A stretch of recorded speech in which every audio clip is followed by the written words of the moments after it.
Within the state of Ohio, there is about 5,000 miles of railroad track, which contributes to about 3% of the total mileage of railroad in the United States. Of those 5,000 miles, there are plenty of railroad lines that are magnets to railroad photographers in this part of the country. But of all these pieces of railroad, there is one in particular that is almost invisible. If it's mentioned to local train buffs, you may just get laughed at, or you may receive a funny look. What is this stretch of railroad, though? It is the Columbus Subdivision of the giant CSX Transportation. CSX's Columbus Subdivision is a part of the railroad's Huntington East Division, and it cuts a path right through the farmlands of central Ohio, passing through the communities of Powell, Delaware, Marion, Upper Sandusky, before eventually arriving at Fostoria. Originally charted as the Columbus and Toledo Railroad in 1875, construction began in April of 1876, and by January of 1877, the railroad was completed. The C&T would eventually become a part of the Hocking Valley Railroad Company, and the Hocking Valley would become a part of the world-famous Chesapeake and Ohio Railway. The C&O would retain ownership of the line up until 1985, when the railroad was merged into the giant CSX Transportation, and it remains that way today. 140 years after these tracks were first laid down, they still see a steady flow of trains every single day, serving as a corridor and getting goods between northern and southern U.S. markets. And that is what I intend to show in this video presentation. Together, we will be examining the Columbus Subdivision as it exists in the present day, following the route all the way north to Fostoria and examining its current operations. Now, the rails do extend north of Fostoria through Pemberville and into Toledo, but that segment of the route is no longer part of the Columbus Subdivision, as it was made into its own route in 2006. To kick off the beginning of our Odyssey, we will start at a place where nearly all trains on the line either start or have to pass through eventually, CSX's Parsons Yard. Parsons Yard is located on the lower east side of Ohio's state capital, and is the hub for CSX business in the area. It is responsible for handling traffic off of 4 different subdivisions that radiate out of the city.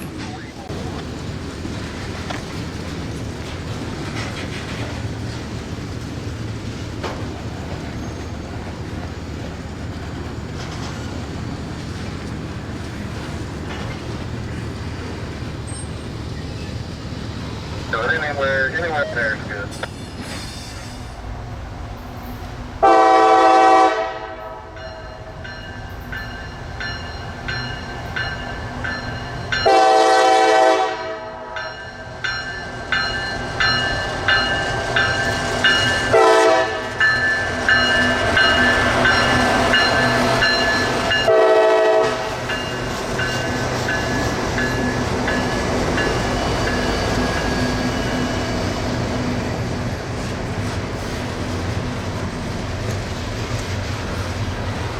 Immediately after leaving the yard, the route begins paralleling Norfolk Southern rails, which are known as the Western Branch.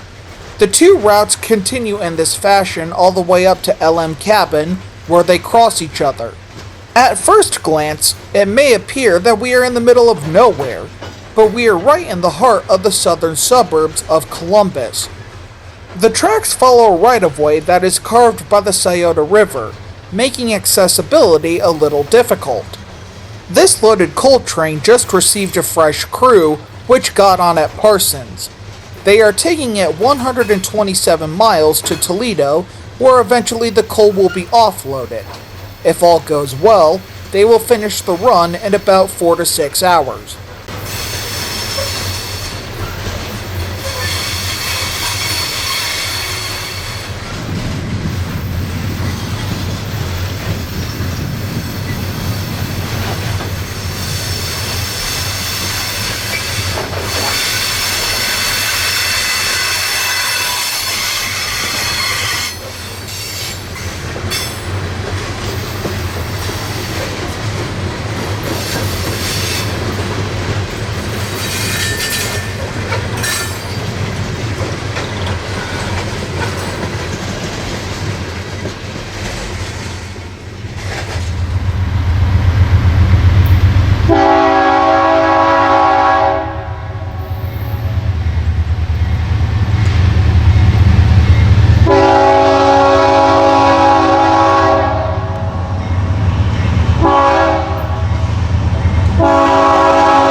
The section of the line between High Street and LM Cabin is basically a giant funnel.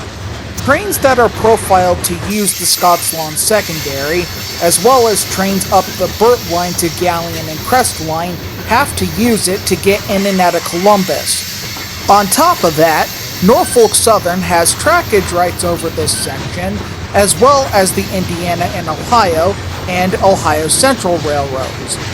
This grain train had just come off of the Scotts Lawn Secondary. The two Union Pacific engines in the lead are highly unusual for this kind of job.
Our next location is the first major obstacle that northbound trains encounter, the junction at LM Cabin. The Columbus Subdivision is crossed by both the NS Western Branch and the NS Dayton District at this location. A train of welded rail is heading north to a work site. The engineer is throttling up his engine, trying to build speed for the most difficult part of the line, which lies just ahead.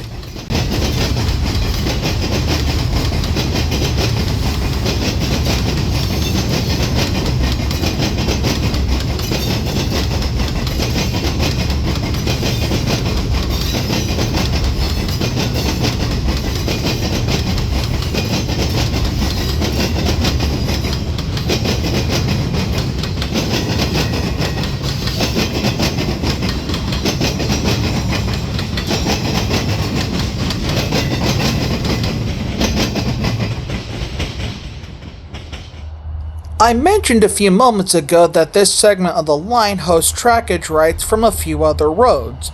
Here comes one of them now.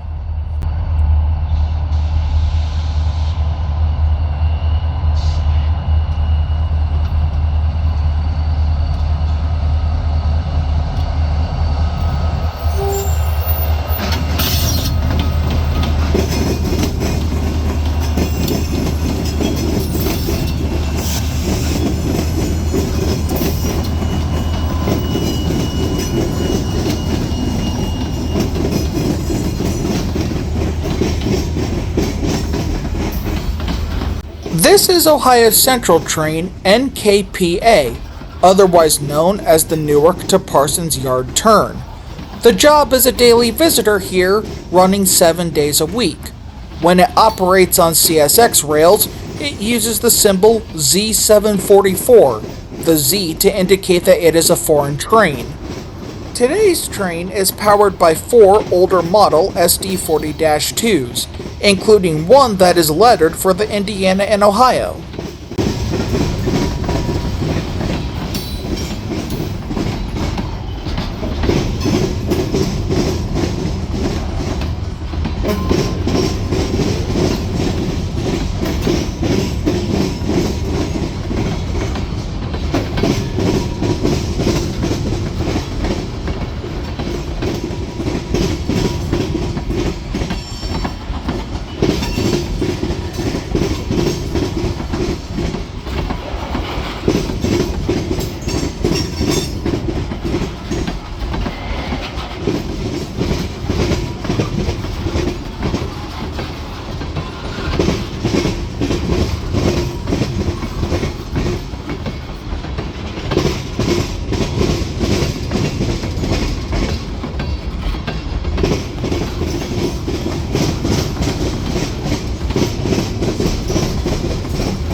I always like to say to people who are new to this hobby to keep your guard up, as sometimes the completely unexpected will make an appearance. This just so happens to be one of those times. Check out the lead motor on this inbound Ohio Central train.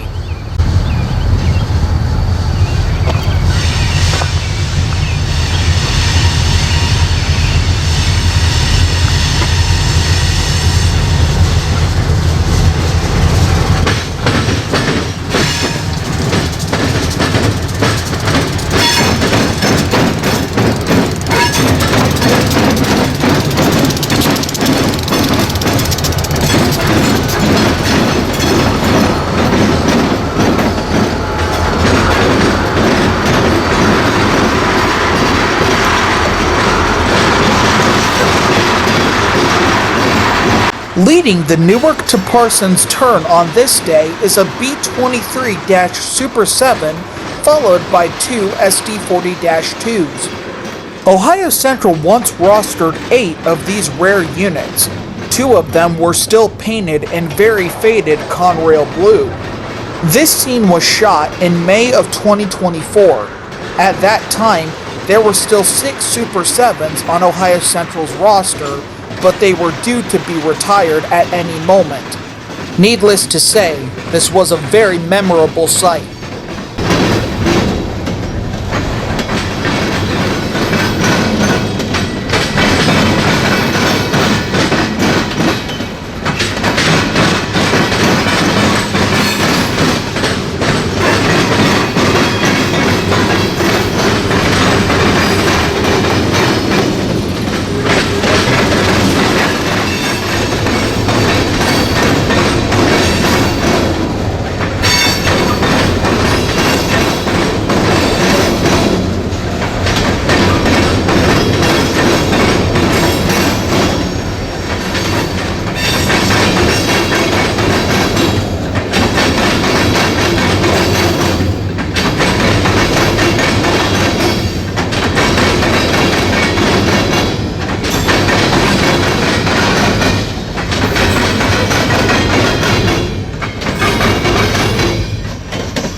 Another railroad that operates in the area is the Camp Chase Industrial Railway. Here they are passing through LM Cabin with their classic set of first-generation Jeeps. These units have since been replaced.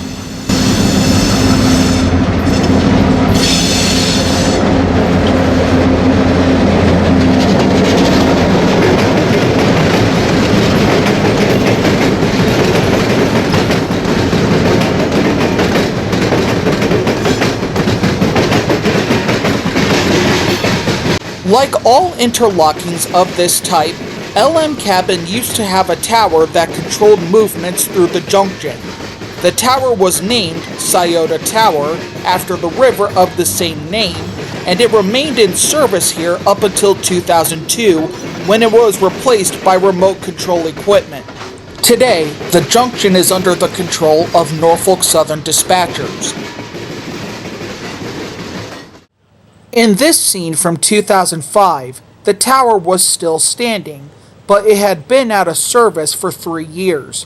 The radio code lines you see on the telephone poles were also standing at this time, but they are now long gone.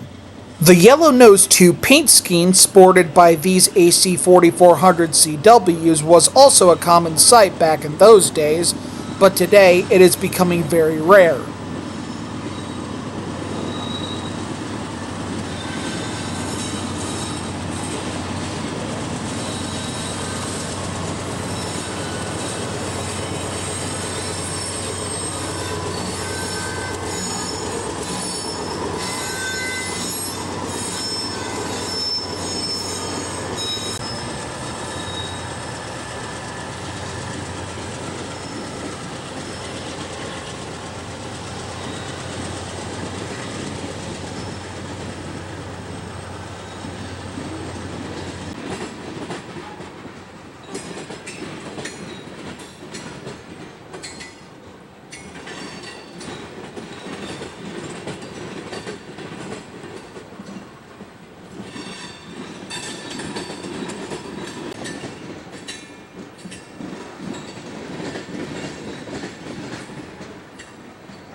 In order for Scots Lawn secondary trains to get onto the C&O, they have to use a small segment of the NS Dayton district to get them over to LM Cabin.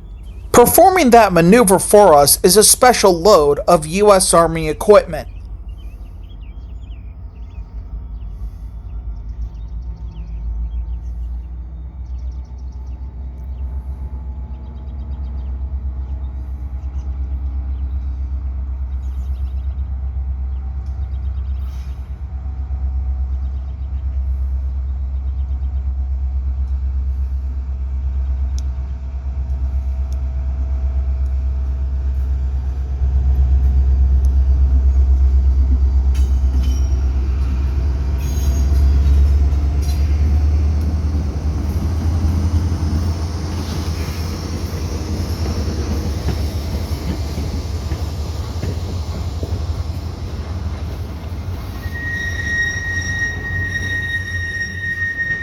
While not technically part of our story, the official beginning of the Scots Lawn Secondary is CP Darby, which is a few hundred yards away. CP Darby is where CSX 8888 during its runaway train event in 2001 would have catastrophically derailed at had it made it this far. We are very grateful the railroad never allowed this to happen.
After this point, the rails cross over the Scioto River for a second time on a through-truss bridge.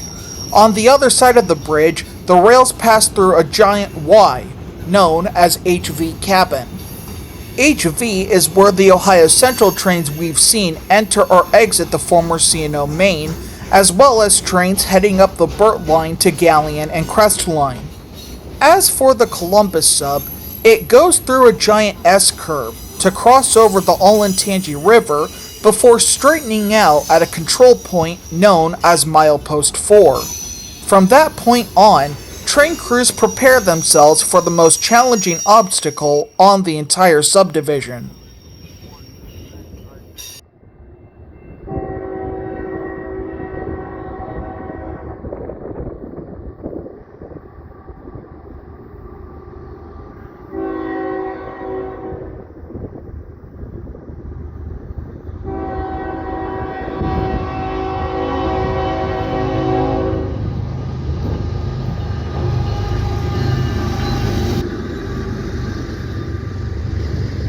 Our next photo location is the railroad crossing at Kinnear Road in the northwest suburbs of Columbus.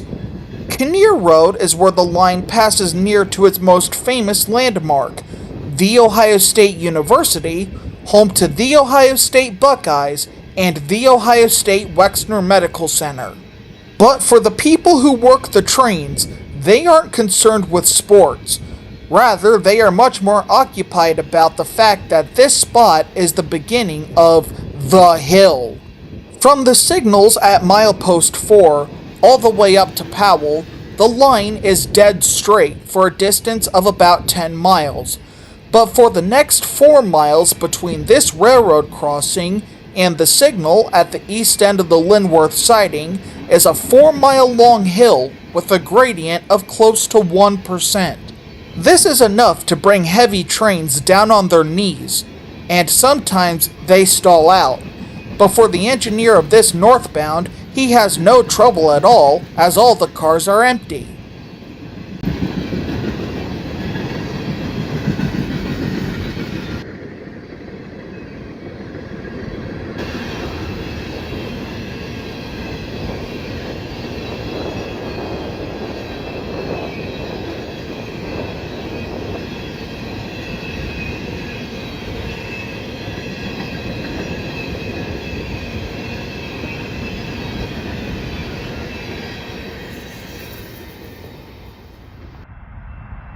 Going uphill is a difficult task, but it's going down the hill that is the most challenging.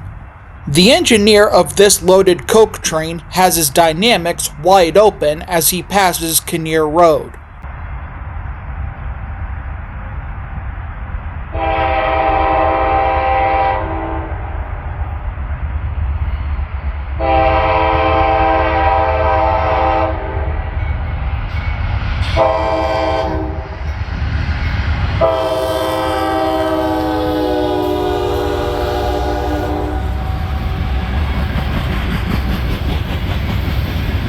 Back when steam was still king on American railroads, this hill was enough of an issue for the Chesapeake in Ohio that it actually saw regular helper service.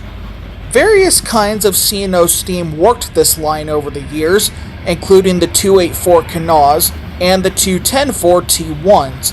Occasionally, an H8 Allegheny would make the run up to Toledo, but the majority of the time, the Alleghenies were removed in Parsons. In the 21st century, and as steam is given away to diesel, most of the work is now handled by General Electric 4,400 horsepower AC traction diesels.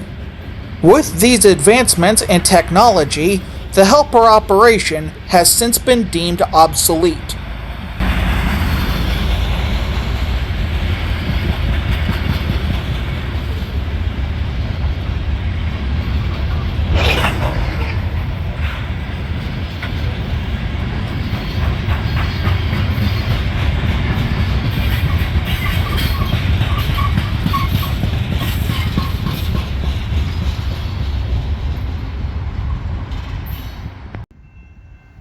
Our final shot at Kinnear Road was seen in November of 2021 on a cold and rainy Thursday night.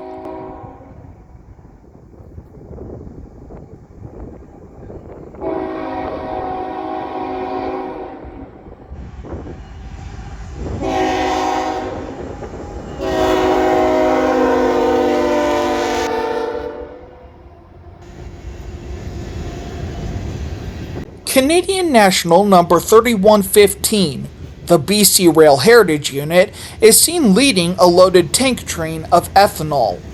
Ethanol and crude oil are some of the most frequent commodities hauled along this line, and these tank trains bring with them a large variety of foreign power as they all originate on different railroads. Throughout the show, we will see many more of these trains.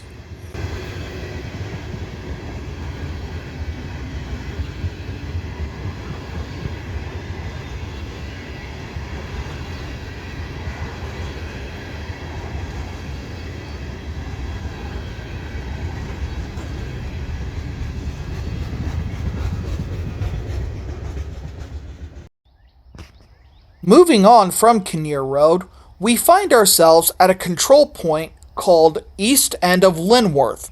This is the top of the hill that began back at Kinnear Road, and it's also where the Linworth siding begins.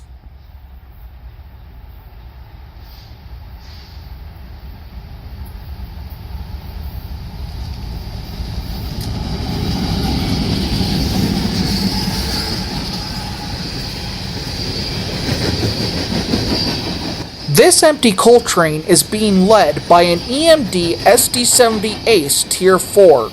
CSX once rostered 10 of these engines, but they no longer have them on the railroad. The siding here at Linworth is unique in that it is a center siding, meaning that it is located between both mainline tracks.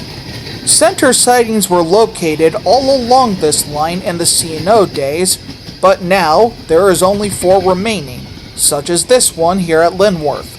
This siding is rarely, if hardly ever, used, with its most common use being for railcar storage.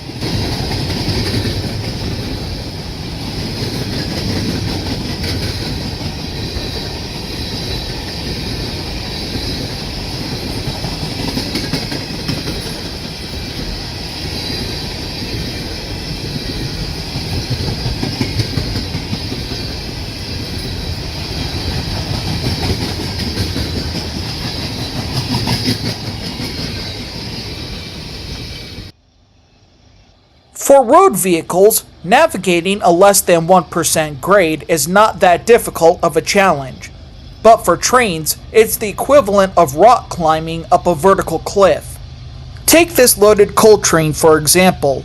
With 2 AC traction engines and totaling just under 9,000 horsepower on the head end, the train is barely managing a steady 15 miles an hour up the hill.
As mentioned before, the Linworth siding is hardly ever used, but sometimes luck prevails as this grain train was meeting the coal train that we saw in the last scene.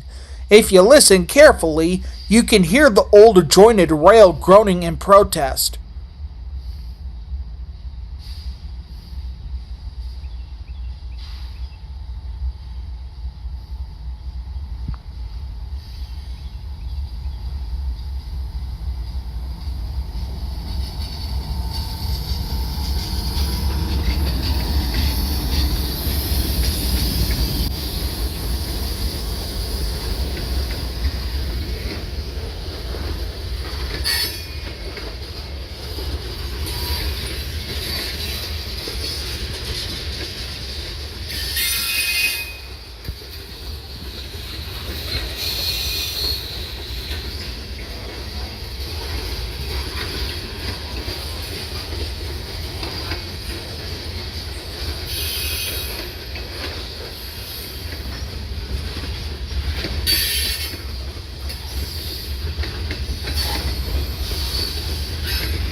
Before we move on, it should be noted that the east end of Linworth is not accessible.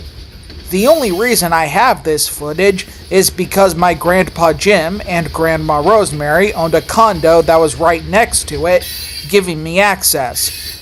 I am saddened to say that these two influential figures of my life have since ascended to heaven, and I miss them both dearly. Contrary to the east end, the west end of Linworth is very easily accessible as it's right downtown. A giant 197-car mixed freight is seen passing through Linworth on a January evening.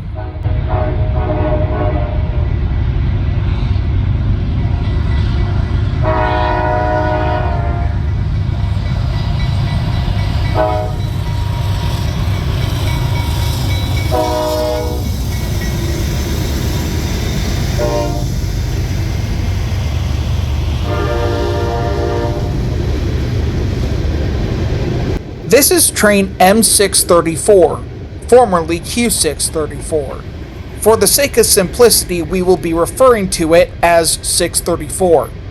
The train originates in Columbus and is destined for Selkirk, New York, which is just west of Albany. Train 635, the sister to this one, runs the opposite route. The Columbus Subdivision is not a very busy main line, with only 8 scheduled daily trains. Everything else is as needed. This lack in train density makes the line a little difficult to railfan, to say the least, but you are almost guaranteed to see something. If you encounter between 4 and 10 trains in a shootable time frame, you are doing about as good as everyone else. To local foamers, 5 to 10 trains during daylight hours is just not really worth wasting your time on, especially with the NS Sandusky district being nearby and having 10 times as much traffic. On the other hand, though, it makes for a rather quiet railfanning experience, especially if you don't care what you're shooting.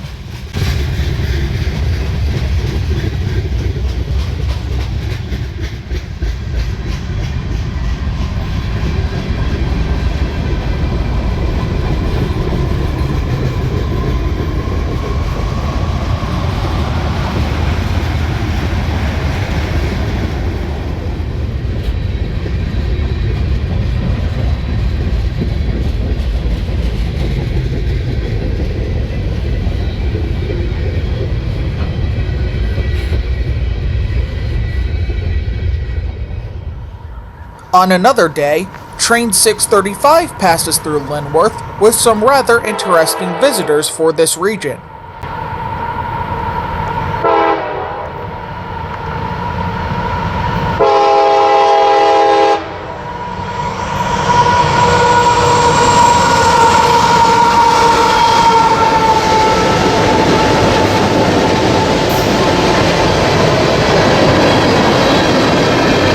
Four Pan Am Railways SD40-2s have somehow found their way onto the train today.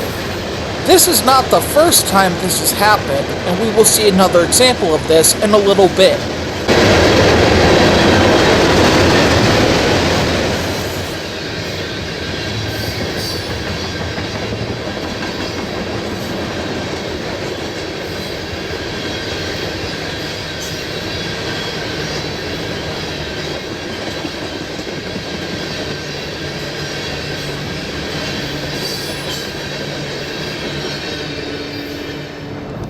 Every now and then, one of CSX's new heritage units can be seen traveling the Columbus Sub. Engine number 1851, the Nashville, Chattanooga, and St. Louis, is seen pulling a train of covered hoppers.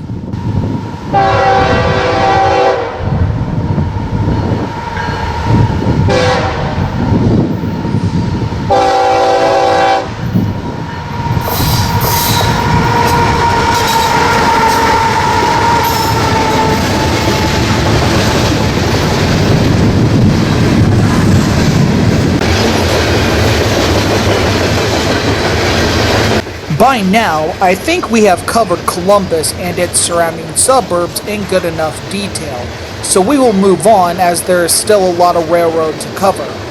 The next city the line passes through is Powell, but we will skip over that location and head directly to Hyatts.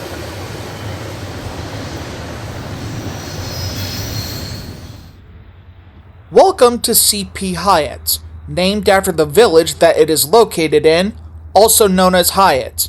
From this point on, the line is now single-tracked with passing sidings.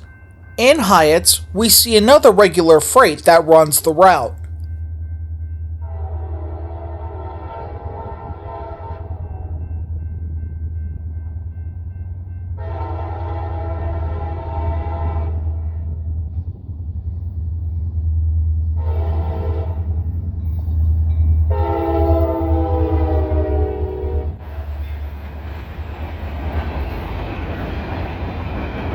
This is job L457, basically a shuttle of cars between Walbridge and Columbus.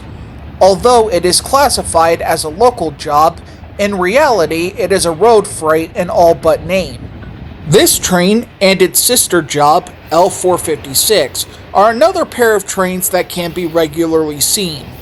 The ex-Chesapeake & Ohio SD40-2 leading the train fits right at home on its home rails.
On this line, the name of the game is coal, as it is by far the most frequent commodity that is hauled along the route.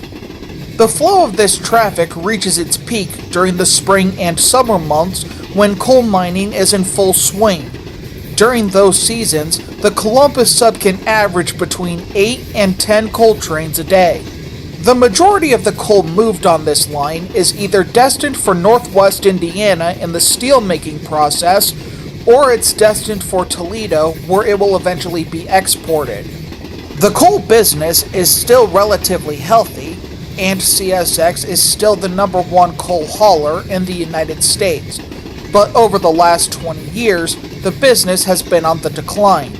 In 2018, Ontario closed their coal-fired power plants along the shores of Lake Erie, and not long after that, the docks at Ashtabula were permanently closed. These two recent events saw a decrease in traffic on the former C&O Main, but there is still plenty of coal being moved, as judged by this 25,000-ton, 199-car loaded coal train.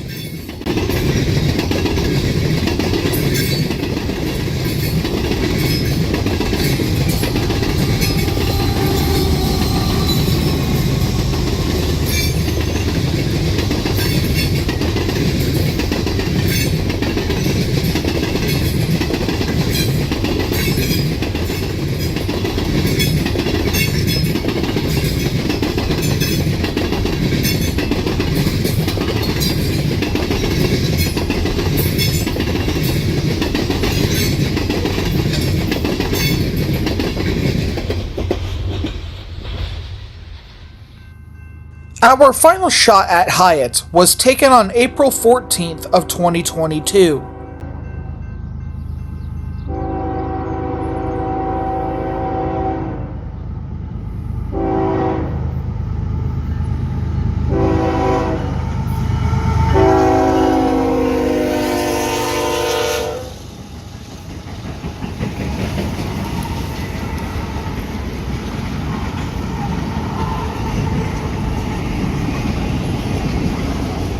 On this day, The Surface Transportation Board approved the sale of Pan Am Railways to CSX.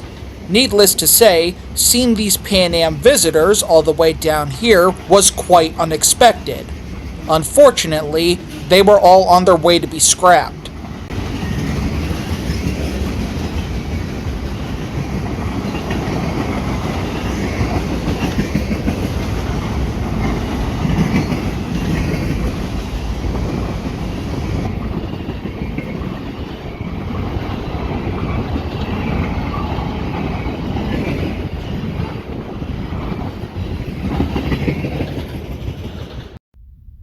Welcome to Delaware, population 45,000, and the birthplace of former U.S. President Rutherford B. Hayes.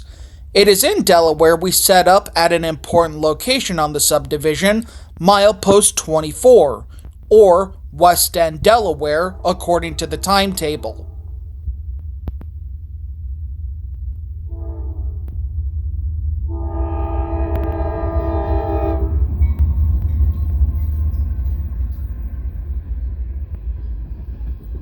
Here in Delaware, a branch line departs the main and runs for about a mile to serve several industrial customers. At first glance, it may not seem that interesting until you learn that the branch line does not have former C&O lineage. Rather, it once belonged to the C&O's notable ally, the New York Central. Initially, it doesn't seem to make much sense, but in a little bit I will explain how this came to be. Out of all the places along the Columbus Sub, Delaware is by far my favorite spot to catch trains at. After all, I was born and raised here, and I live about 20 minutes away, but more importantly, Delaware is where construction on the Columbus and Toledo Railroad began back in 1876. Over the years, I have shot a variety of different things at this location, and I can't include everything that I've seen, but I will show the best of the best. With this in mind, let's pause our trek for a bit and catch a few trains as they pass through town.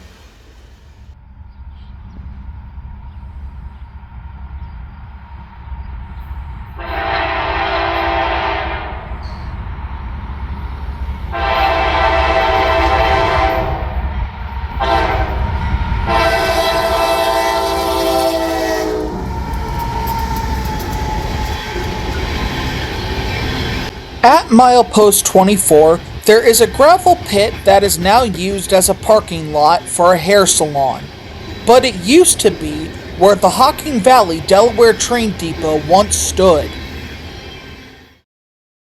This is what the depot used to look like back in the 1980s.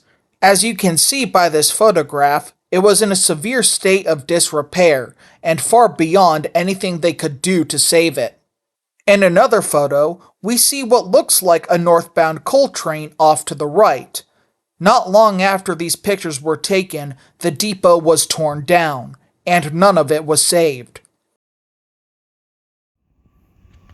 Returning back to the 21st century, with several inches of snow on the ground in January of 2021, Train 634 makes its regular appearance in Delaware with a couple of interesting characters hitching a ride.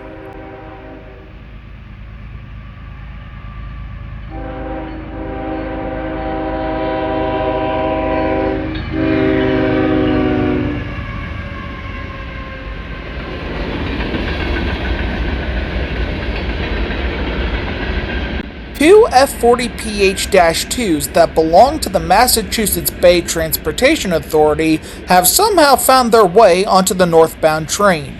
I have no idea why they were here, but it was definitely worth standing out in the cold for this shot.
I mentioned before that the branch line has lineage of the New York Central Railroad, but before it became part of the NYC, it belonged to the Cleveland, Cincinnati, Chicago, and St. Louis Railroad, also known as the Big Four Road.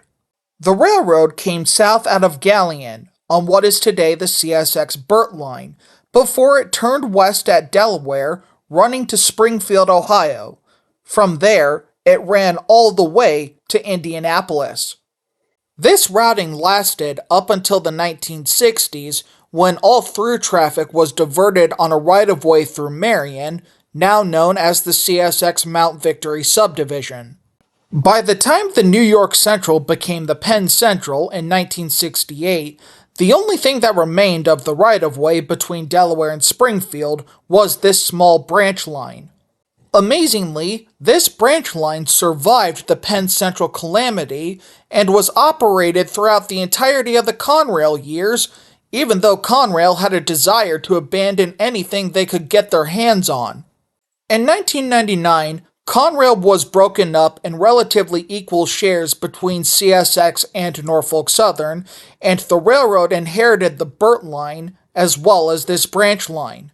To grossly oversimplify what happened next, the railroad built a connection off of their former C&O main and onto the branch in order to eliminate the diamond at West End, Delaware, and the line going through downtown.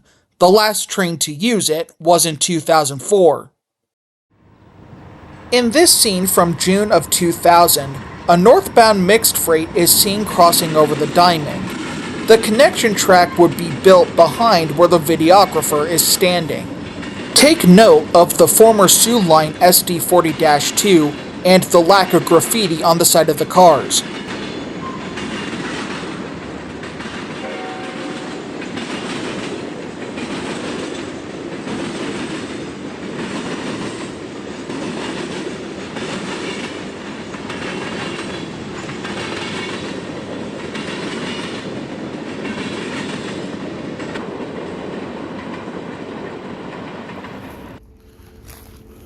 It's been just over 20 years since the diamond was pulled up, but amazingly, the signals that guarded it on the New York Central side are still standing, right where they were when the diamond was in operation. One of the signals is fenced off on private property, the other sits in a wood.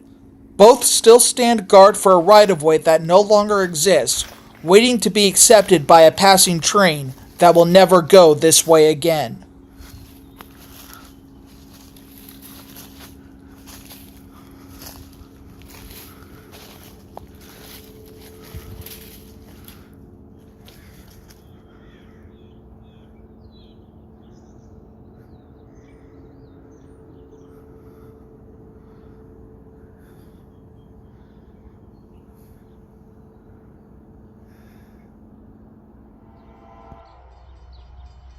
At the end of 2024, all the remaining Ohio Central Super 7s were officially retired. In May of 2025, we see 4 of them making their way to be scrapped at Larry's Truck and Electric.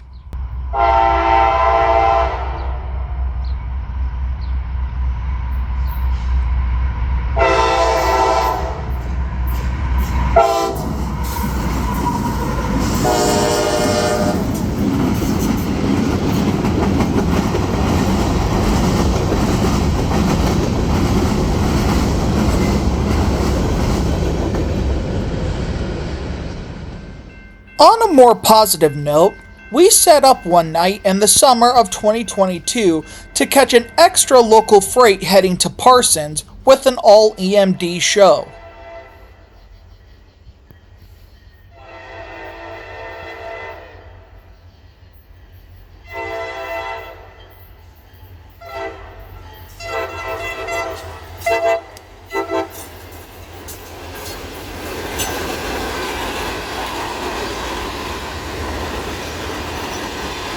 At this time, this was local L333, which ran from Columbus up to Marion and then back.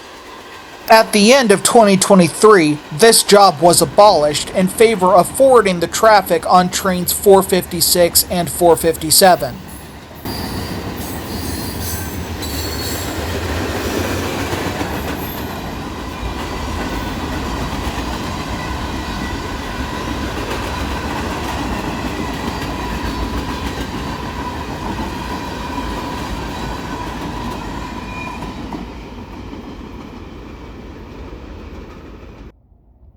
For the next 3 scenes, we will see 3 different loaded ethanol trains all shot throughout 2022. As I mentioned before, these tank trains bring with them a large variety of foreign power from several different sources, but this one is quite the surprise in my opinion.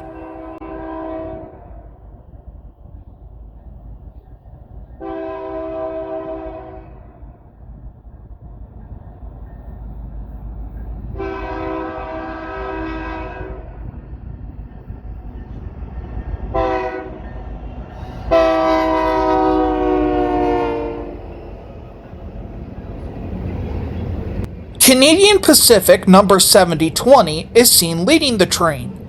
Number 7020 is specially painted in NATO green and honors the North Atlantic Treaty Organization and the Canadian Army. Seeing this engine all the way down here was a 1 in a million opportunity, and there were plenty of people at various points along the line gathered to get a picture.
The 2 tracks in the foreground were once used to serve a lumber business, which is still in operation, but they haven't used rail service in more than a decade.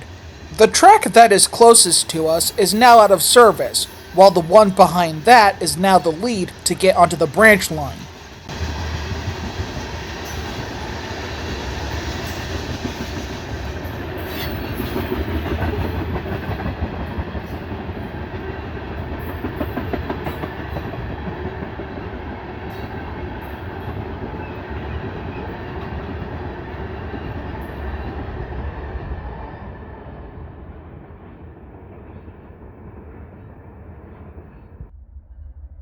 On yet another day, this rerouted tank train comes down the C&O main with a very eclectic mix of power.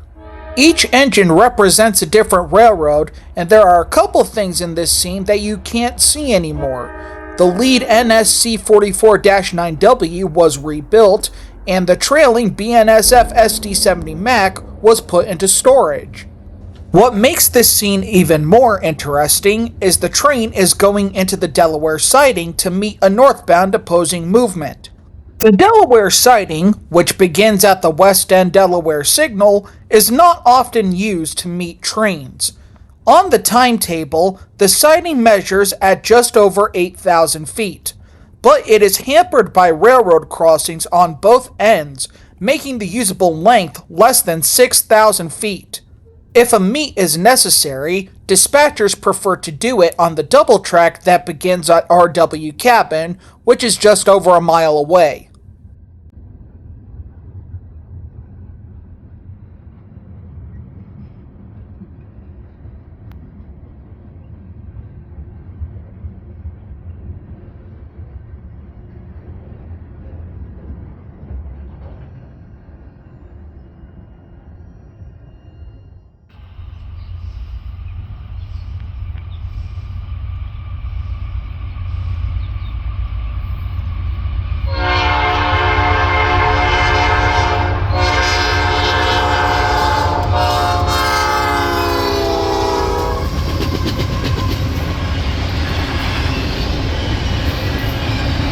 Back in June of 2024, a derailment over on the Scottslawn Secondary spilled quite a bit of cars, and made quite a mess. Thus, it forced a reroute of nearly all trains that go that way via this line. One of the affected trains was I-146, a daily shuttle of containers from North Baltimore, Ohio into Columbus. This train has since been replaced with I-048. Buckeye Yard, this train's termination point, is not accessible from the Columbus sub. Thus, the crew would have to pull into Parsons Yard, run around the train, and then head over to Buckeye from there. CSX recently made an announcement that they intend to close their part of Buckeye Yard and build a whole new intermodal facility down at Rickenbacker. As a result, this route may start seeing container and piggyback trains.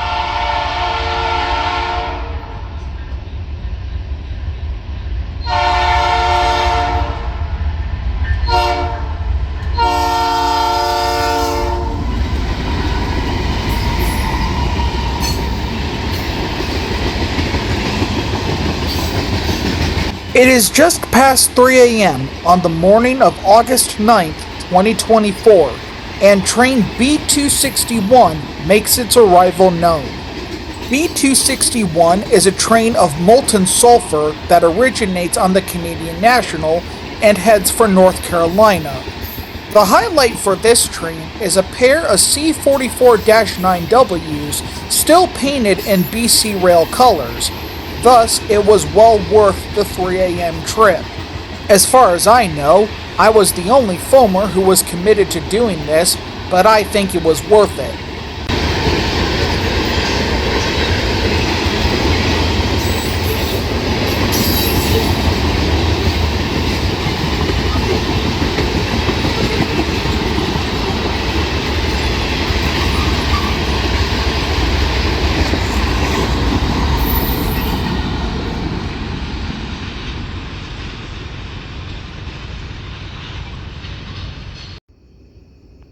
In the next couple scenes, we will go back to 2021.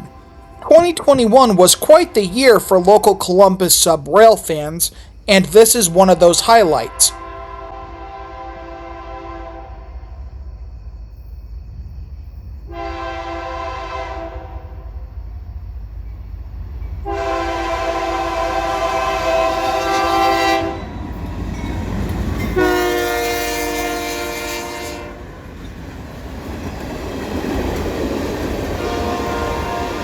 Union Pacific 1988, the Missouri, Kansas, and Texas Heritage Unit, is seen in the mix of run-through BNSF power.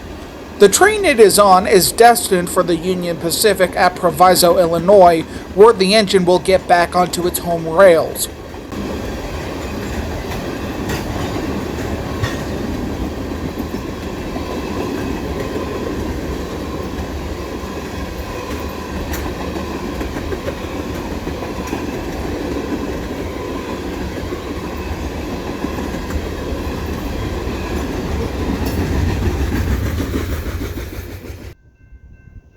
This next scene was seen in November of 2021 at just before 1 a.m.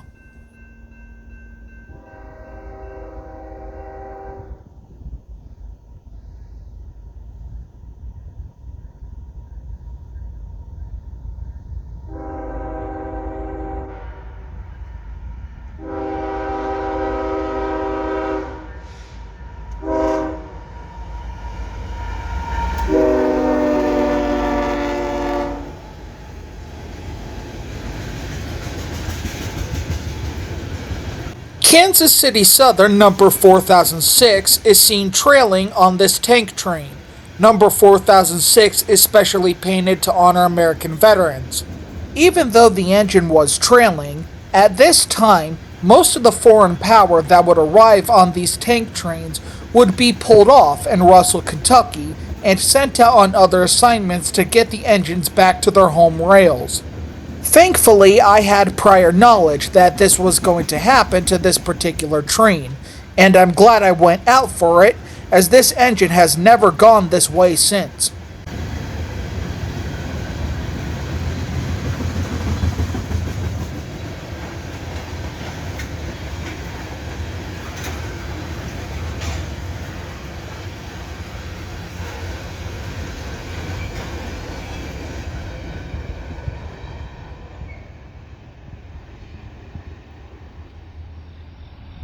Sometimes you know a train is coming and you don't intend to go see it, but for whatever reason, you end up finding it anyways, as happened here in the summer of 2023. A pair of ex-Baltimore and Ohio SD40s are seen leading another loaded train of welded rail.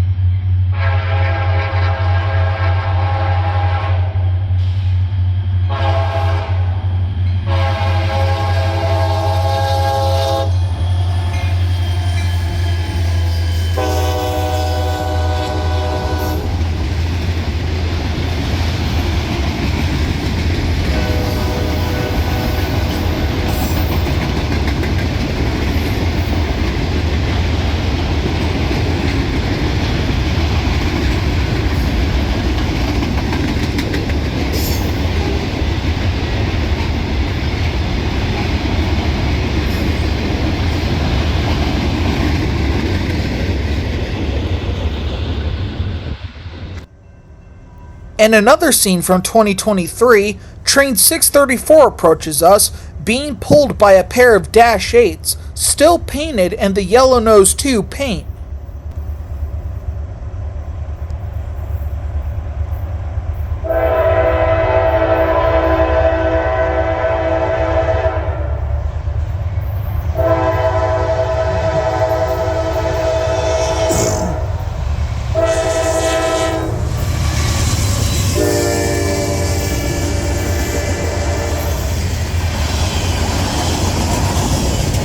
'23 was kind of the ceremonial end to the Dash 8 era on CSX.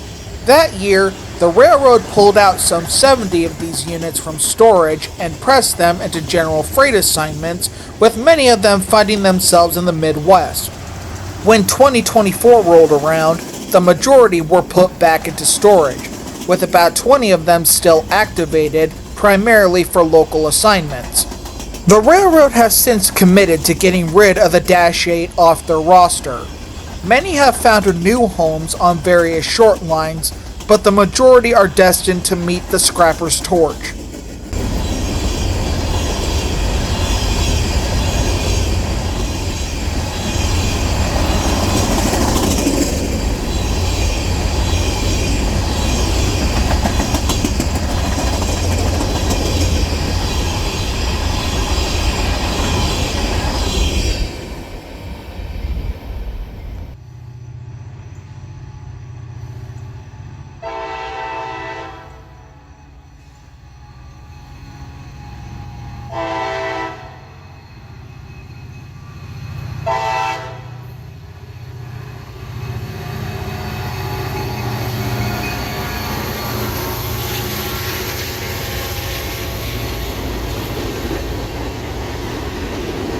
If you have been paying close attention, you would have noticed that the line is labeled as an east-west route, even though geographically it runs north and south.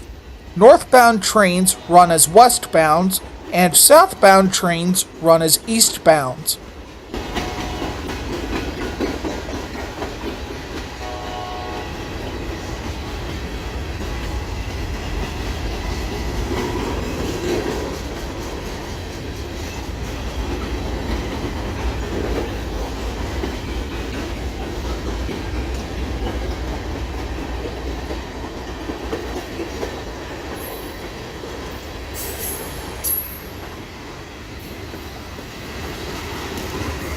All this time, we have been catching trains on the main line, completely ignoring the operation of the branch. This would be a great time to take a look at that and see how it is operated. Setting up around the corner away from the main, we see the local that is scheduled to work that branch heading up to do its work.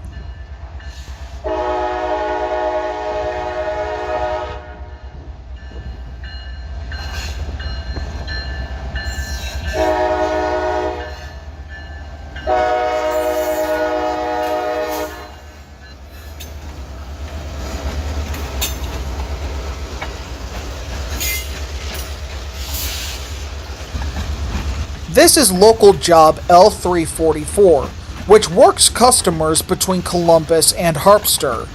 It is usually scheduled to work the branch on Tuesdays and Thursdays, but can be seen outside of those days if extra work is needed. Before 2023, 344 was still based in Columbus and could usually be seen doing this work in good daylight. Since then, it now originates in Marion, and most of the work is done at night.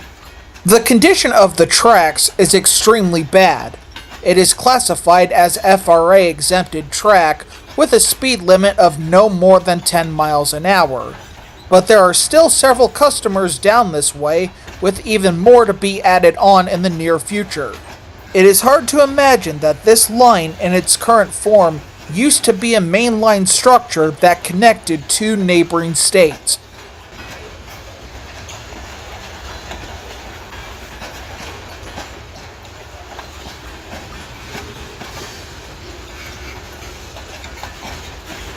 As 344 heads off to do its work, this is our cue to move on.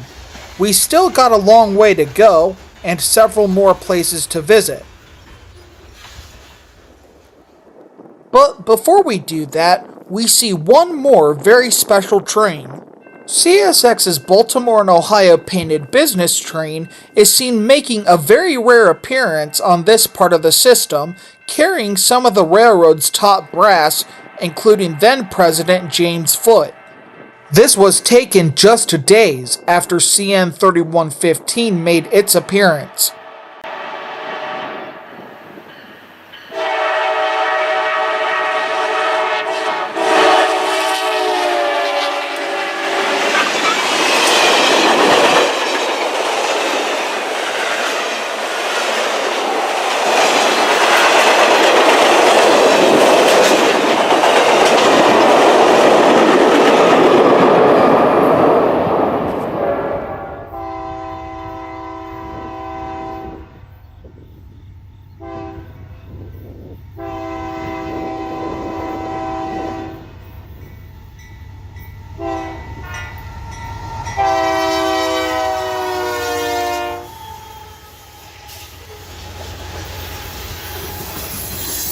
Leaving milepost 24 behind, the line passes right behind my alma mater, Rutherford B. Hayes High School.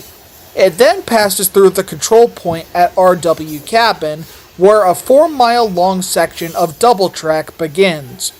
One of the places to view the action on this section is here, milepost 27.9.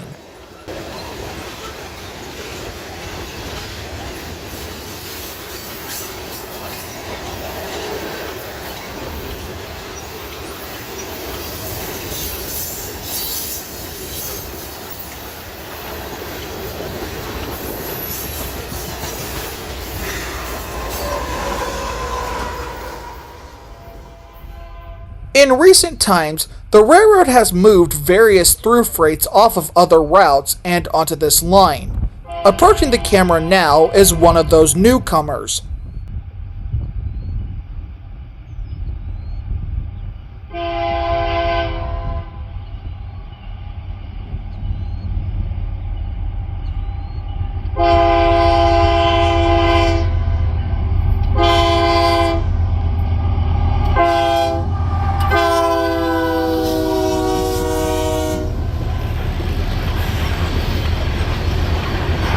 This is train B264, which is an interesting train in CSX's computer.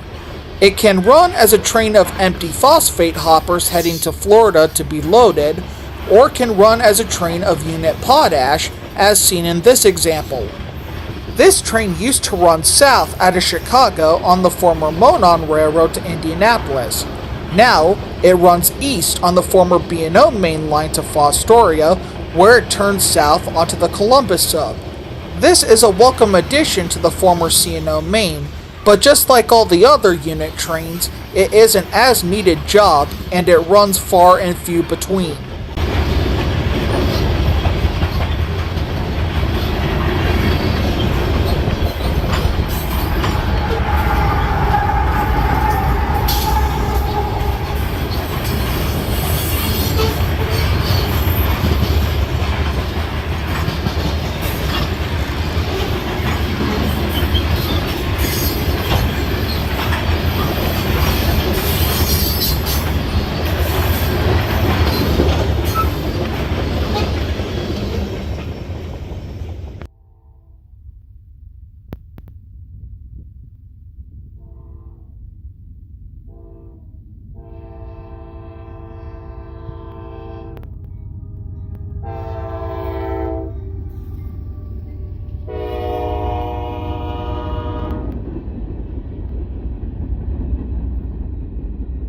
Here at milepost 27, you can find a pair of abandoned bridge embankments which once carried the right-of-way of the Columbus, Delaware, and Marion Interurban Railroad over the C&O.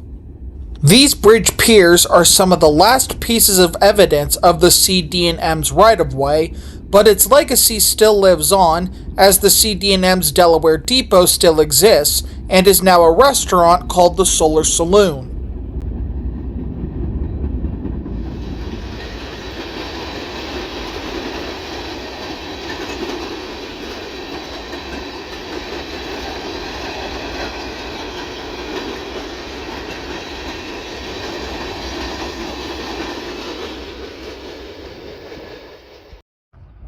Changing positions again, we find ourselves in the tiny farming village of Radnor, but according to the CSX system timetable, this place is known as Meredith.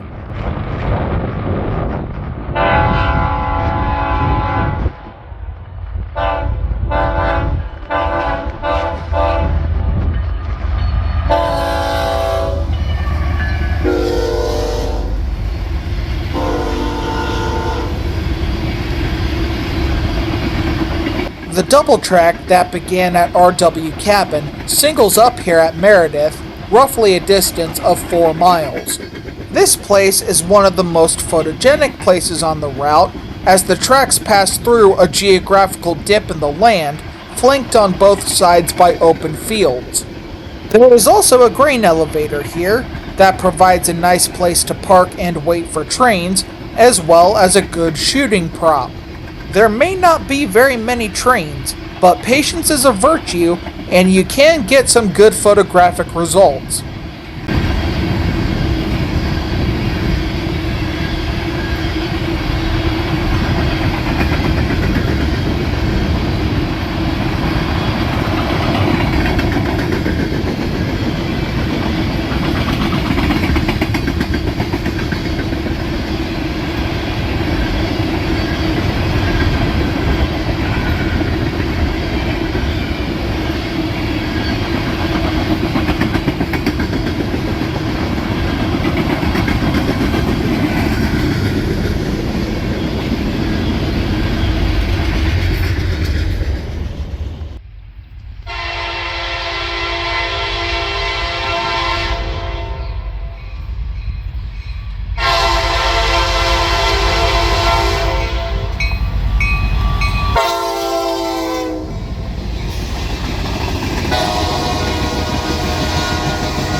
For a line that sees between 10 and 12 trains a day, the many large sections of double track may seem as unnecessary overkill. The entire line between Toledo and Columbus was once all double tracked and averaged between 40 and 60 trains a day, but as traffic was gradually reduced, the main line eventually became single track. CSX seems content with adding more through freights to this line in the coming years, which could raise the total to around 30 a day. It may not seem like that now, but there are changes in the works.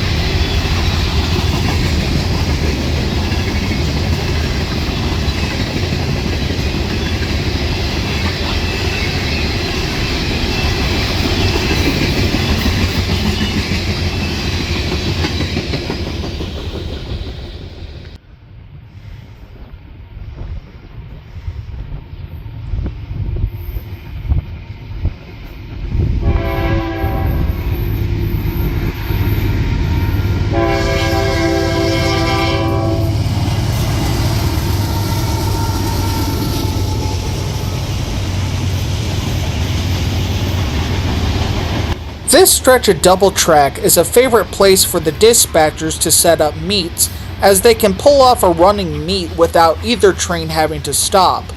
But this train of covered hoppers isn't meeting anyone here today, and rushes through Meredith.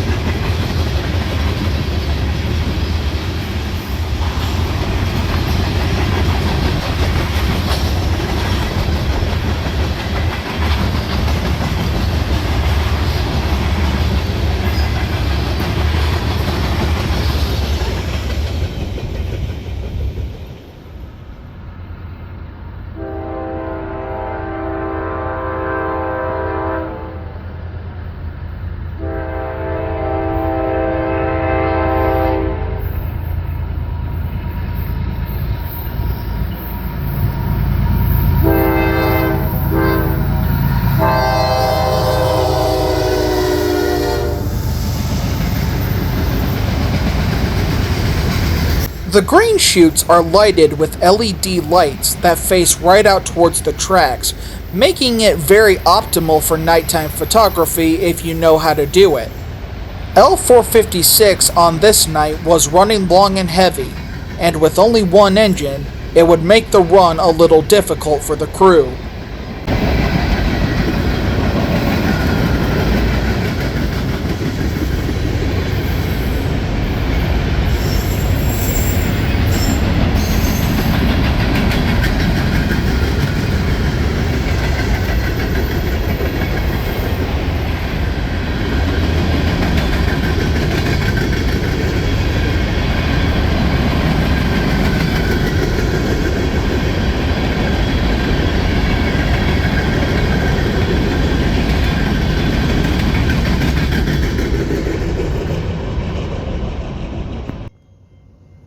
Train 634 usually passes this location at about 11 p.m. This night 634 has another surprise.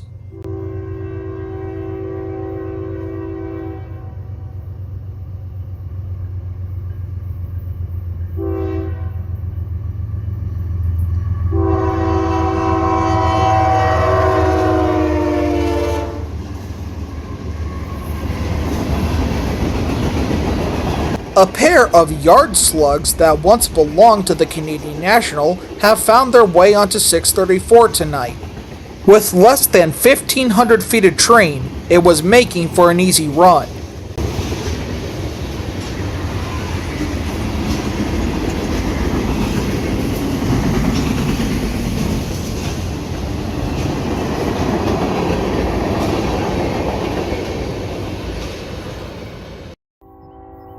These grain silos are still active, but they no longer use rail service. Train 634 makes a rare daylight appearance, but what makes it even more unusual is what is tagging along.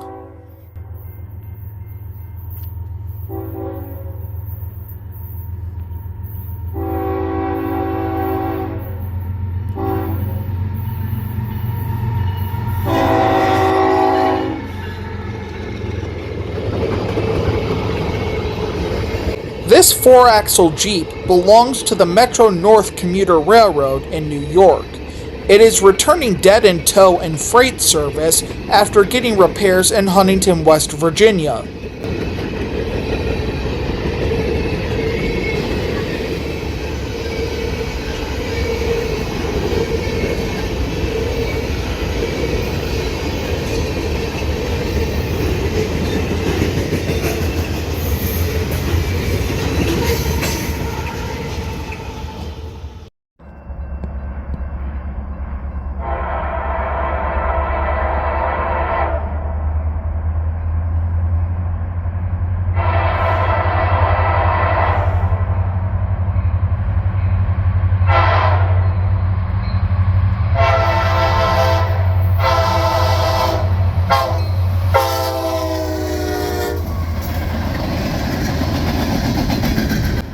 Traveling another 5 miles, we find ourselves in the village of Prospect. Prospect is home to around 1,100 people and not much else, with its most notable feature being the giant grain elevator, just like back at Radnor. But there is one crucial difference between this elevator and the one back at Radnor, and that this one still sees rail service. L344 usually has the luxury of handling this customer, dropping off however many cars they request. And how fitting it is that an empty grain train passes by doing the maximum track speed of 55 miles an hour.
The tracks pass through Prospect on the east side of town on a sweeping curve, taking trains from a northwest heading to a northeast heading, which makes it quite photogenic.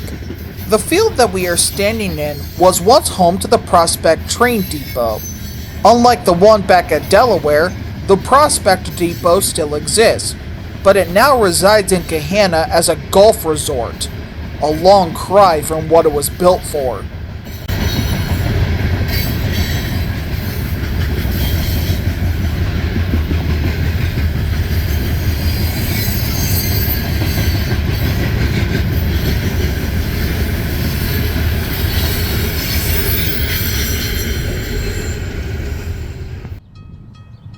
Departing Prospect, our next stop is what is arguably the most photographed and well-known landmark along the Columbus Subdivision, the birthplace of President Warren G. Harding, otherwise known as the city of Marion, Ohio.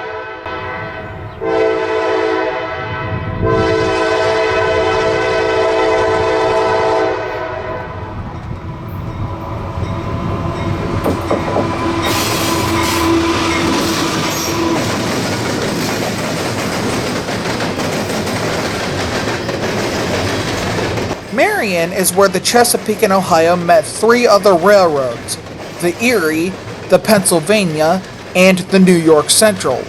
The Erie main line going west to Chicago was ripped out long ago, but the New York Central and Pennsylvania routes are still here, now the CSX Mount Victory Subdivision and the Norfolk Southern Sandusky District.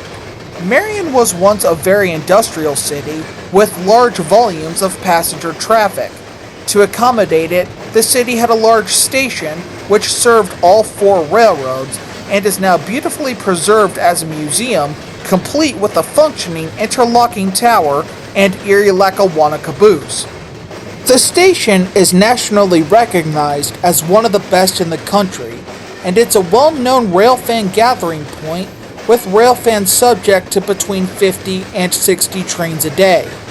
With this information, let's pause our trek for a few more minutes and catch some trains passing through this historic city.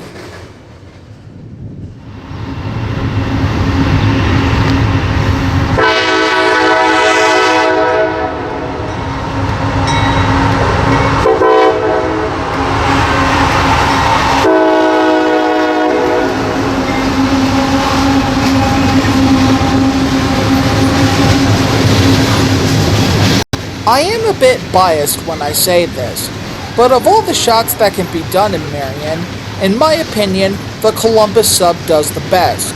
Just call me a sucker for trains going around big curves, and in the evening light, the shot is just perfect.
Marion today still provides a lot of business for CSX. Out of the 5 major customers the railroad has in Marion, the C&O provides connections to 3 of them. There are about 5 switch jobs that are allocated to handle all the traffic here, which keeps things pretty busy.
So far we've seen that train 634 almost always runs after the sun goes down, with a few exceptions here and there.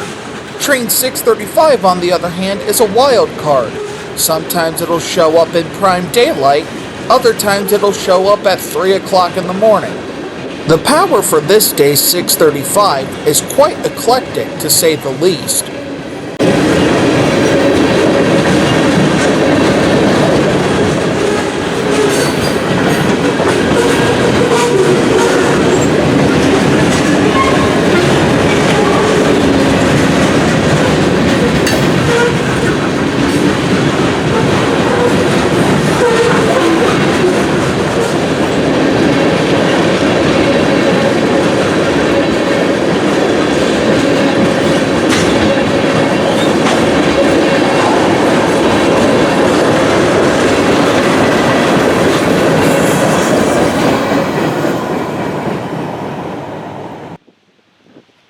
Like all railroad lines, the Columbus Sub has to undergo regular maintenance. We see a ballast train dumping fresh ballast along the right-of-way.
The station is decently lighted for nighttime shots, but I strongly advise do not stay at the station at night.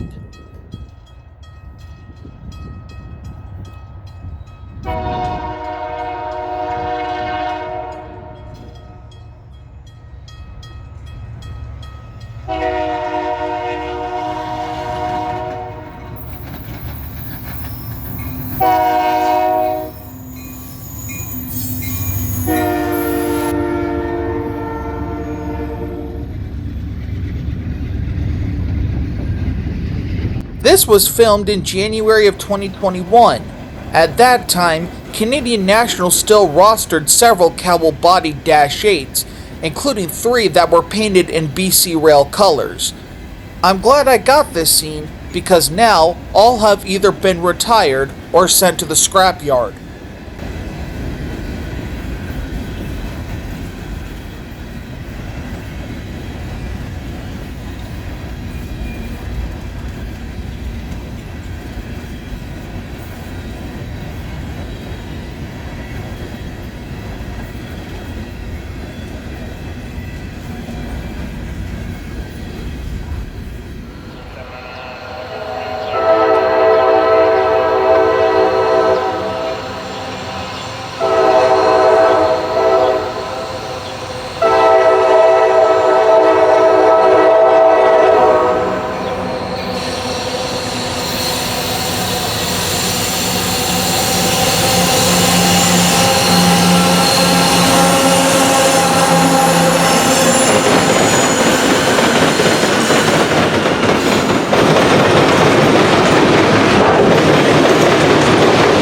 Sometime before the change over to the new symbols, train H709 arrives in Marion with a very healthy train in tow.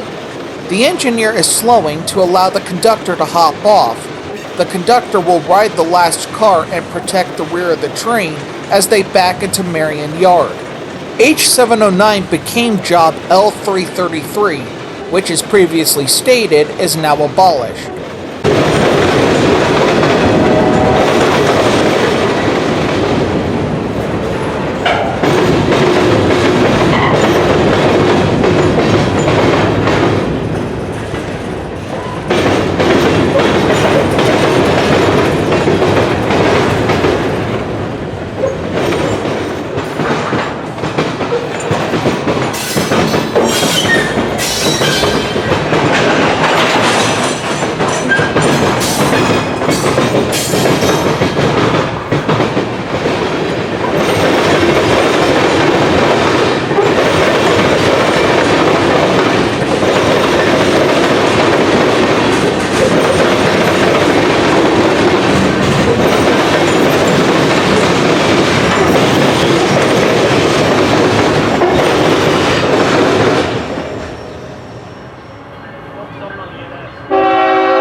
Remember earlier in the show how I said that this line's main artery is coal, and we showed a 25,000 ton loaded coal train? Well, this one is even longer and heavier. This train, symboled T508, measures in at just under 12,000 feet, which is about 2.5 miles. It has 210 cars and 4 locomotives, weighing in at 28,000 tons.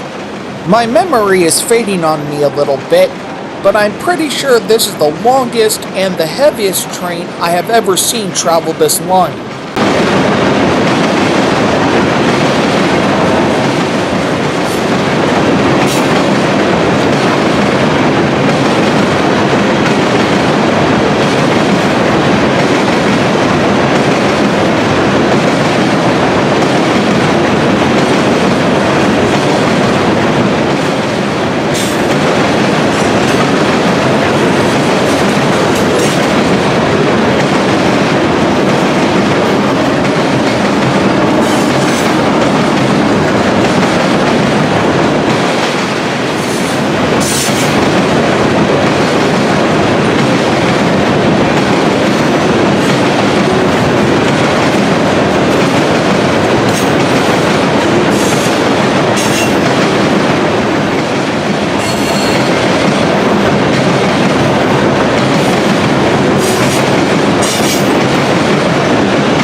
In January of 2000, a few months after the Conrail breakup, a single GE AC6000 waits to head east across the Diamond, but has to wait for a southbound coal train.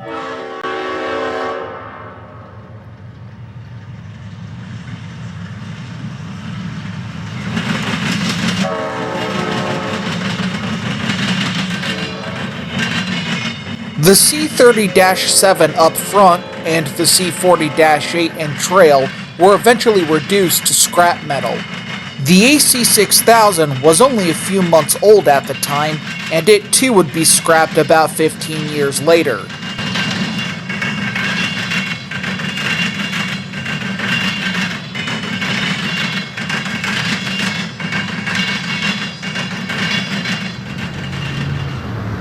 If you have been to Marion before, you would know about AC Tower down at the museum, which is probably the most famous railroad structure in town. But what you may not know is there is another tower in town that still stands. This is MD Tower. It sits north of the station along the former C&O Main at the Fairgrounds Street Railroad crossing. It used to control all movements on the Columbus Sub through Marion up until the 1980s. The building is now used by the railroad's maintenance forces for equipment storage, and it just so happens to be a good place to set up and wait for trains.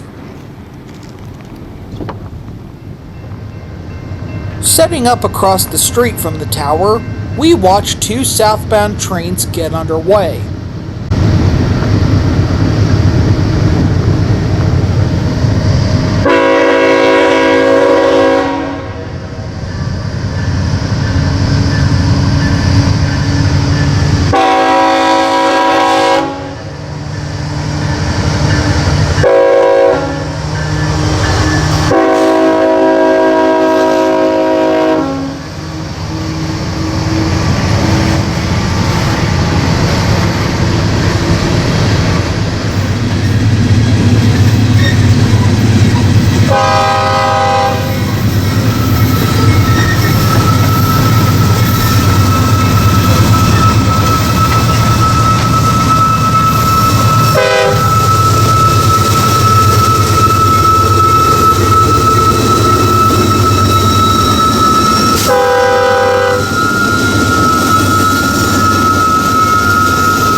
MD is now just another control point on the timetable, but it's where the MD siding begins.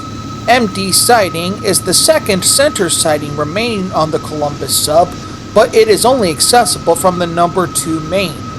MD used to be a favorite spot to park trains destined for the Mount Victory Sub until they could get crews. Now its primary assignment is to handle parked cars.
CSX acquired the Mount Victory Subdivision in 1999, getting it from their share of Conrail. There was already an interchange track between the two railroads prior to the breakup, which was upgraded into a connection track for trains to come off of the Mount Victory and onto the Columbus Sub. Coming off that connection track for us is a high-wide special. It is a train of wind turbine blades heading for somewhere in Michigan. Throughout 2021, CSX ran several of these trains via this way, and I managed to see 3 of them.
On another day in Marion, we see train X289 performing the same maneuver as the last train. This was filmed in 2020 during the height of the COVID-19 pandemic, which created some unusual railroading. All of this freight, totaling 147 cars, originated on the Union Pacific in St. Louis, Missouri, which explains the UP visitors. It is heading to Toledo, where it will be broken up. These kind of extra moves don't run often, and I had not seen one before, and I haven't seen one since.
At this point, we have covered a distance of 47 miles since we first started our trek back at Parsons Yard.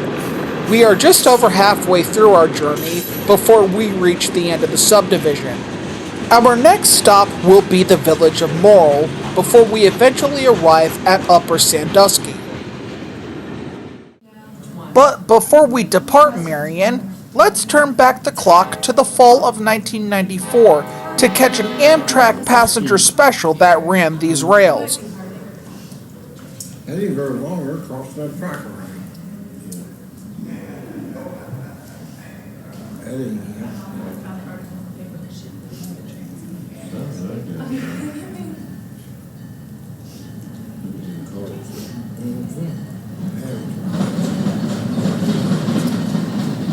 So they're just cars. Right, they're just cars. They haven't even... One of Amtrak's newly delivered Talco train sets passed through Marion on a nationwide tour. As you can see by the crowd, it was a very publicized event. Well, I don't think we'll be fine proceeding.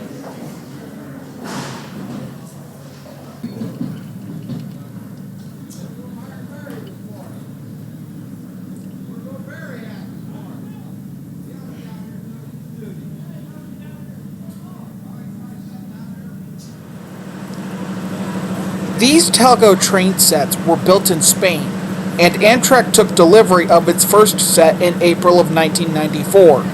At this time, Amtrak was looking to get back into central Ohio, but Conrail blocked that. Amtrak initially used the Talco in the Pacific Northwest and hoped to eventually expand service on new rail corridors across the country, but that never panned out. Also at this time, the old C&O signals were still on the job here in Marion, but they would eventually be replaced in the late 2000s.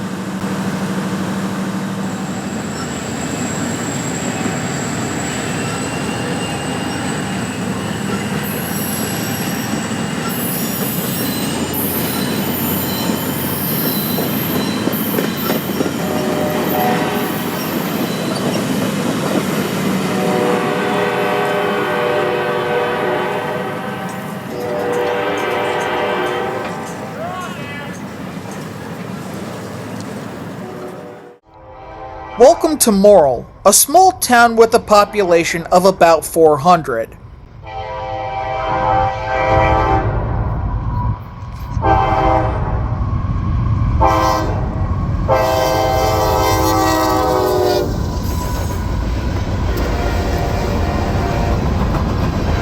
Morrill is home to a fertilizer plant which is served by the railroad.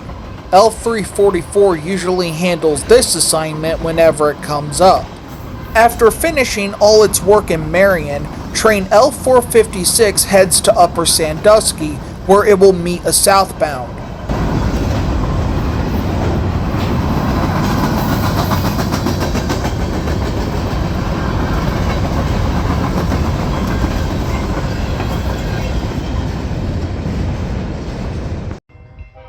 After about an hour of waiting, the southbound train of covered hoppers makes its arrival known.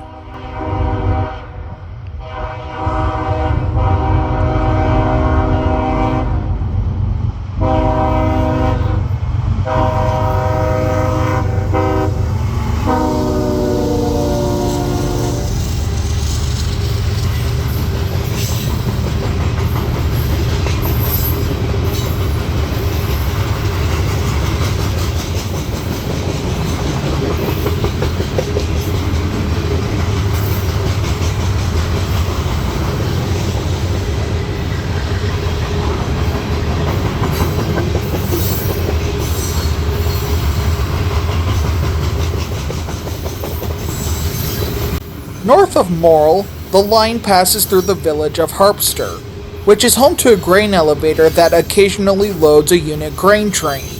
To keep pace with our trek, we will skip over that village and head directly to the next city of any size on the line, Upper Sandusky.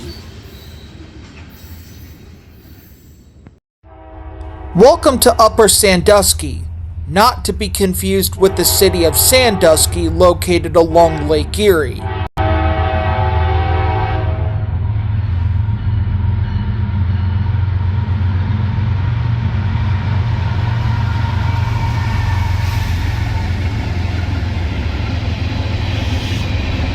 Upper Sandusky is named after the headwaters of the Sandusky River, which flows north into Lake Erie. But to old-time rail fans, Upper Sandusky is where the C&O crossed the Pennsylvania Railroad's famous Broadway main line. At one point, Upper Sandusky saw up to 100 trains a day, and was served by namesake trains such as the Broadway Limited, the Admiral, the General, and the Manhattan Limited. In the 21st century, passenger rail service has all but vanished from this part of Ohio, and the city now sees only a handful of trains throughout the day. The former PRR main line is now a shadow of its former self. It now belongs to the Chicago, Fort Wayne and Eastern Railroad, and only sees about 2 to 3 moves per week. Despite the lack of trains, there is a lot of business for the railroad here. There are 2 grain elevators that regularly load unit grain trains and a chemical plant.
This eastbound train of covered hoppers looks like any ordinary CSX grain train, and that's because it is, but it is operating under a CF&E symbol.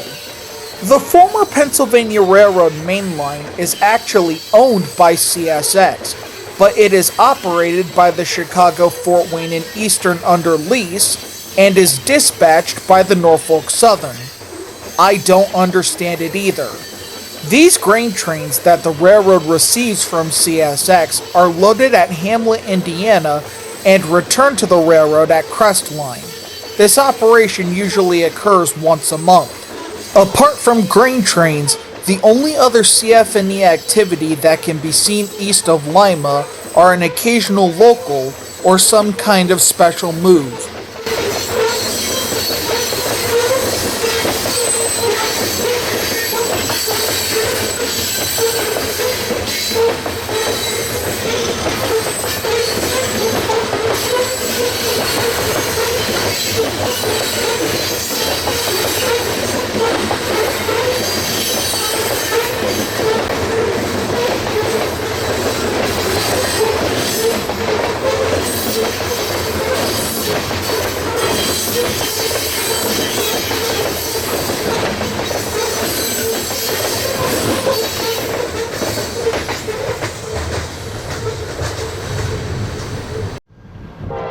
That train with the Ohio Central Super 7s is seen once again. It is heading to Cary, where it will make a pickup.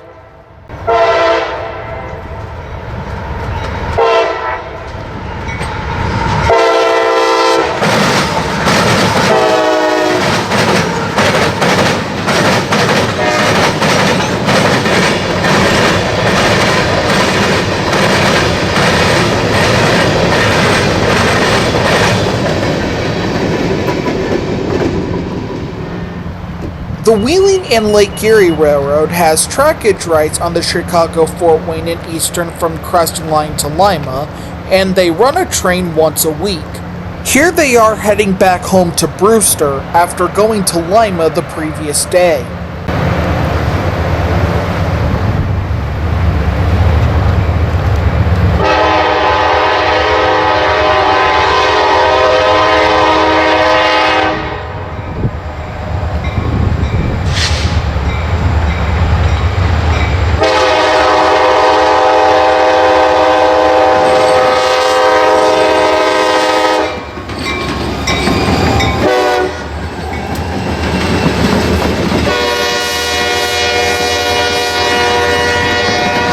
Apart from the Wheeling trackage rights, Norfolk Southern has trackage rights on the CF&E from Crestline all the way to Gary, Indiana, but they hardly ever exercise those rights anymore. On occasion, the CPKC will bring a unit sand train to Chicago, which is brought to Lima by the CF&E for the Wheeling to pick up. This train, however, is mostly comprised of natural gas tankers.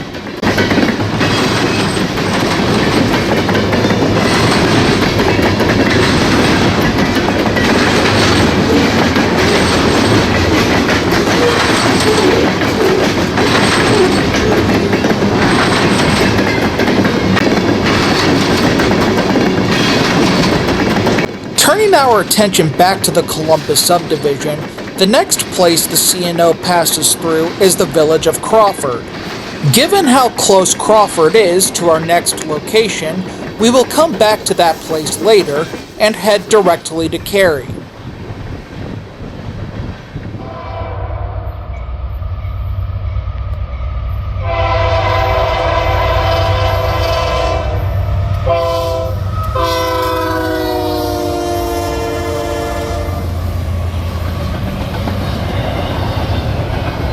"13 more miles later, we find ourselves in Cary, home to the largest active customer on the line, a giant limestone quarry. Enough traffic is generated by the quarry that it's served by both CSX and the Wheeling Lake Erie Railroad. This train is I-131, which originated in Detroit and is carrying automobile parts heading for factories in Mexico. This train no longer runs this way, unless if it is getting detoured.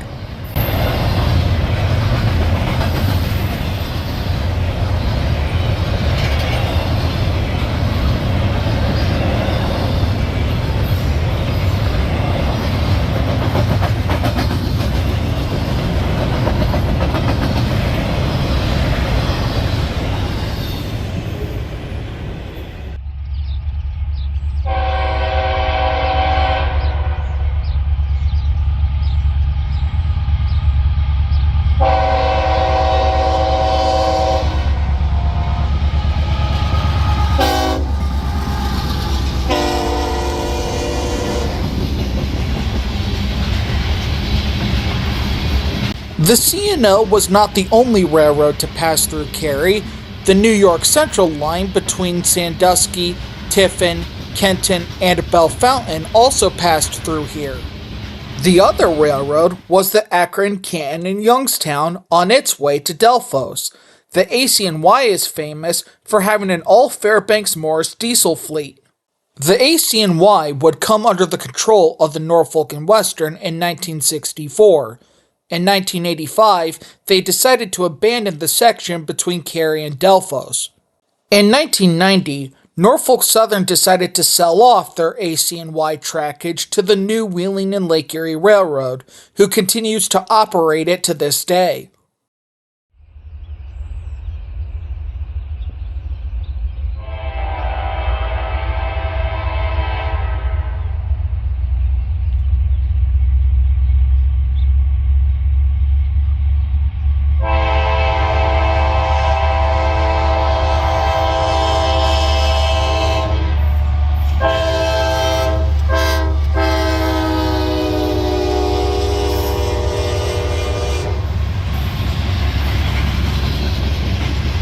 In August of 2019, two CSX trains collided here in Cary, derailing about 30 cars, damaging one engine, and just creating quite the mess.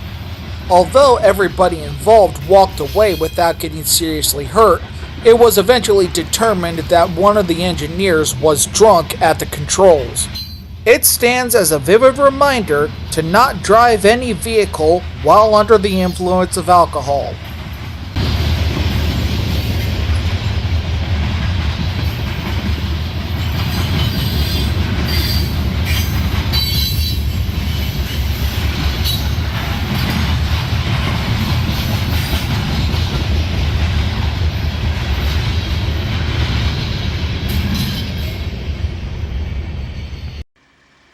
In May of 2000, CSX ran an excursion for Operation Lifesaver from Toledo to Columbus and back.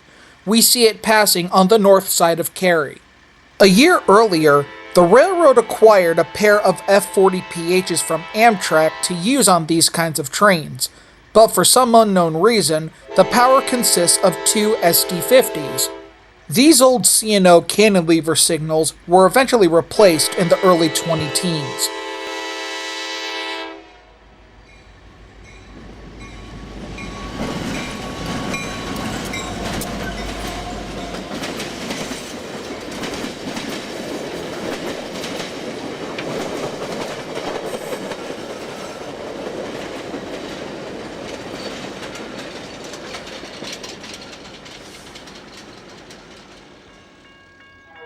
South of Cary, at Crawford, the train goes in the hole to wait for a higher priority intermodal to go around it. This train, which I believe is Q146, ran from Chicago to Columbus.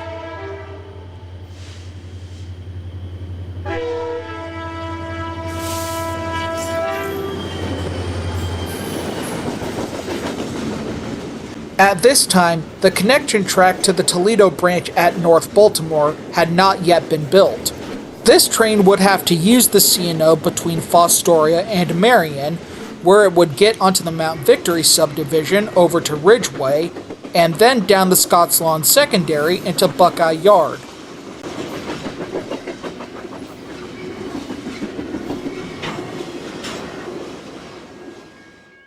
Not long after the previous train clears, our excursion heads out onto the main. If you look off into the distance, you can see a pair of coaling towers from steam locomotive days, back when there was still a sizable yard here.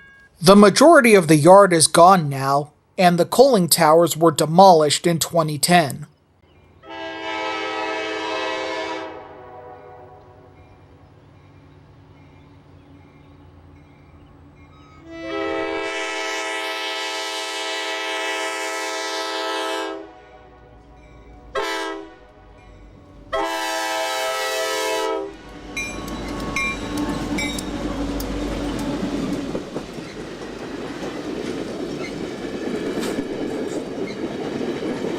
From Cary to Fostoria is a distance of about 14 miles, but there is one more location we need to cover before arriving there.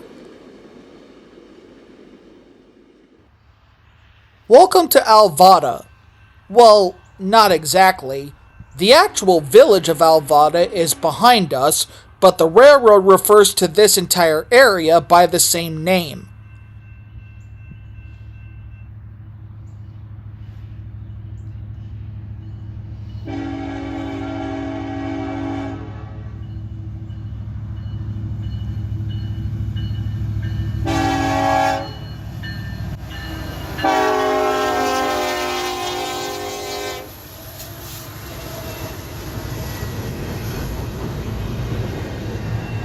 From this angle, it may not seem like much, but it's what's off screen to the left that makes this place so important. Just at a frame is a giant landfill that is the most active customer on the entire subdivision. This customer can receive up to 120 cars a day, and the railroad schedules 4 jobs to handle all the traffic, including 634 and 635. As you probably expect from a landfill, this place smells horrendously, and I feel bad for the people who earn their living here.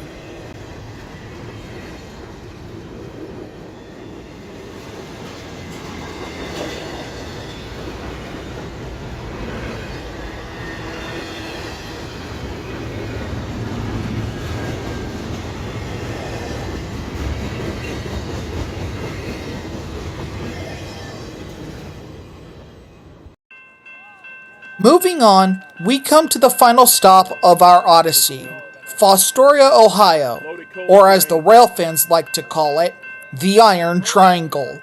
Hey, baby. Oh, it's good to see you. I swear if this shirt becomes gray after this. It's already gray. Oh,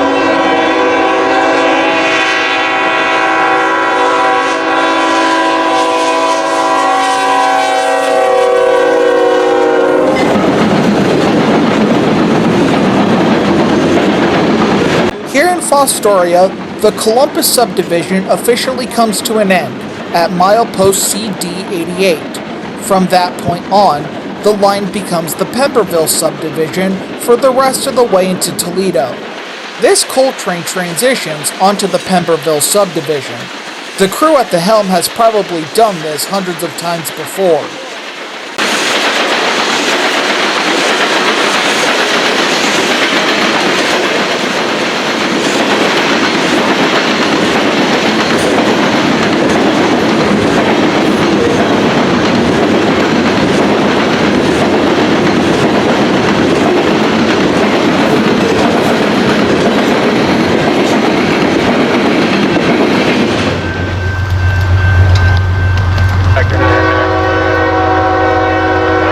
Number 2 track passes through east end Fostoria.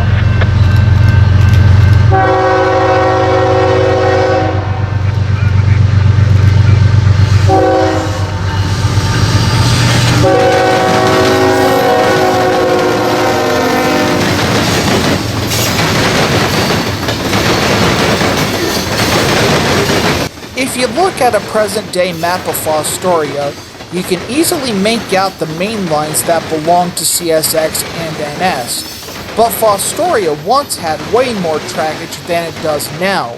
As a matter of fact, the city was once home to 5 railroads. One of them was, once again, the New York Central. But before it was the New York Central, it was the Toledo and Ohio Central. The T&OC had 2 parallel routes that ran through this part of the state. The easternmost route came south out of Toledo to Fostoria, through Bucyrus, Edison, Mount Gilead, Newark, and eventually on to Thurston. The section between Berwick and Toledo became known as the Eastern Division, and it was the first railroad line in the United States to be given centralized traffic control, or CTC. Without CTC, most railroad innovations that we see today probably would never have happened. Even with this historic claim to fame, it wasn't enough to save the line. It was downgraded to dark territory in the 1960s, and after the Conrail consolidation, the entire line between Toledo and Thurston was ripped out. There is a spur track in Bucyrus that CSX operates to serve a stone quarry. That spur is the last intact piece of the main line between Toledo and Thurston. The other route through Bowling Green, Findlay, Kenton, Ridgeway, and Marysville still exists. It is now the CSX Toledo branch and Scotts Lawn Secondary.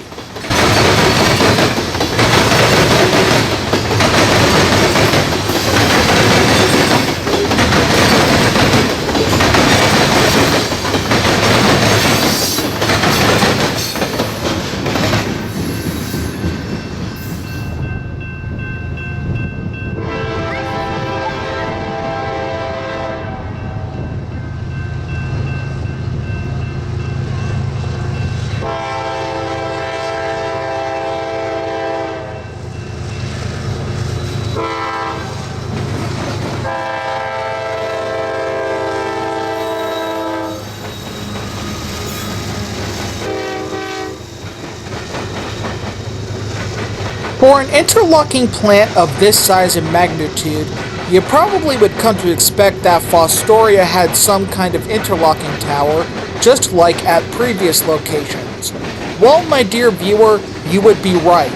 Fostoria did have such a structure. As a matter of fact, it still does. F Tower, F for Fostoria, still stands today next to where the Columbus Sub crosses the ex-Baltimore and Ohio Chicago to Baltimore main line. The New York Central designed and built it, but it was manned by 3 tricks of the B&O and the C&O. The tower remained in service until March 31st of 2014 when it was finally decommissioned. 9 years later, in 2023, we watch as train L457 negotiates its way through the Fostoria plant. L457 is enormous on this day, with just under 10,000 feet of train and 173 cars. This was enough to require a DPU for the trip to Columbus.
On June 15, 1916, a northbound Hocking Valley freight train collided with the rear end of a B&O express train, resulting in the deaths of 2 people. The collision occurred right on the diamond next to where F Tower stands today. After an investigation, it was eventually determined that the accident was caused by the actions of the Hocking Valley engineer. Now, 108 years later, a southbound empty coal train negotiates the right-of-way of the Hocking Valley, albeit under the banner of a different railroad.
Every year at the end of September, the city of Fostoria hosts a railroad festival, complete with model railroad vendors and operating train layouts. It is a decent-sized event that attracts a lot of rail fans, but on any given day when the weather is nice, you can find at least a couple rail fans in Fostoria just taking in all the action. Catching a train running straight north or south on the former C&O Main isn't exactly a common occurrence, but it happens frequently enough that you can see it at least once a day.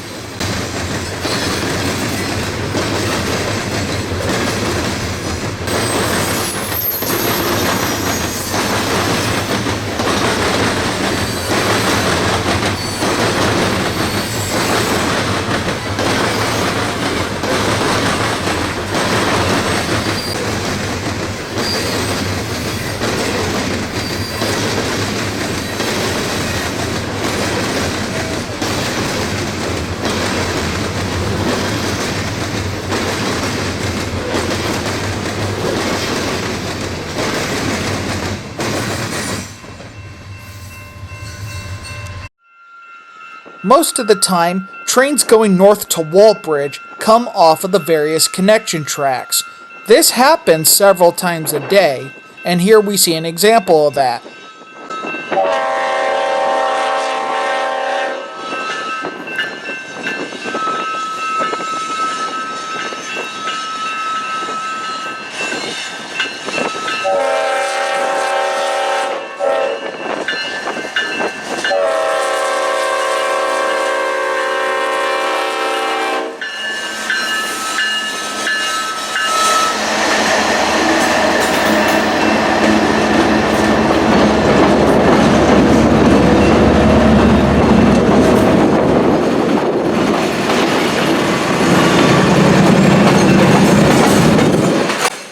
CSX 3194 is joined by two other CSX GEs hauling a loaded train of automobile frames, auto parts, and auto racks. This scene was filmed in November of 2021.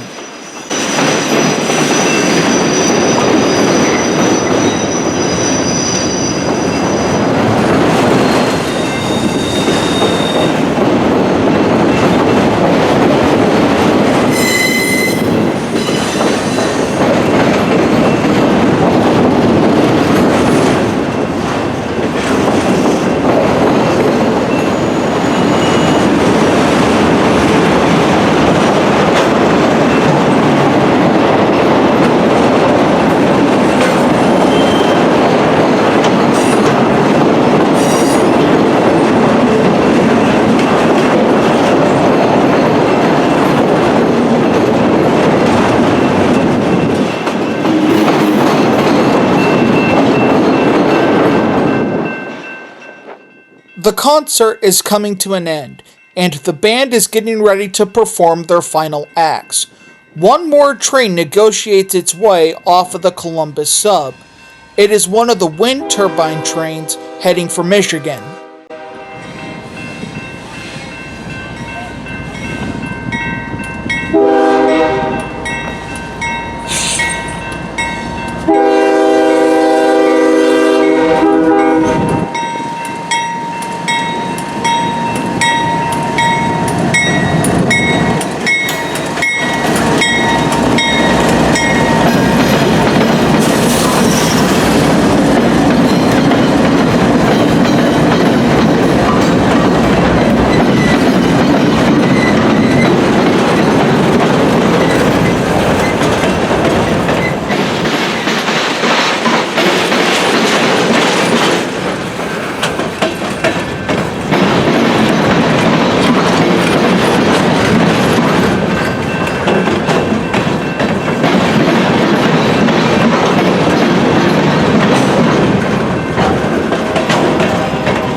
The high-wide special has about 40 more miles to go before it reaches the yard at Walbridge. From there, a new crew will get on board and take the train the rest of the way to its destination. But for us, our journey ends here. We have traveled a distance of 88 miles, showing all the sights and sounds that can be seen on this small portion of CSX's giant 20,000-mile 26-state network. The face of the railroad industry in North America is constantly changing. With the coal business on the decline and ultimately threatening to shut down forever, railroads across the country are being forced to make significant changes in order to keep up with the times. With the recent announcement that Union Pacific intends to buy out Norfolk Southern, this 140-year-old piece of railroad may find itself under new ownership. Either it may see the end of its useful life, or it may become an even more vital corridor than it is now. With that in mind, we will let the wind turbine train continue on its way and turn back the clock to the fall of 1994. Things were a lot different back in those days. Scioto Tower, F Tower, and AC Tower were all still in operation, but AC Tower was due to be decommissioned in the coming months.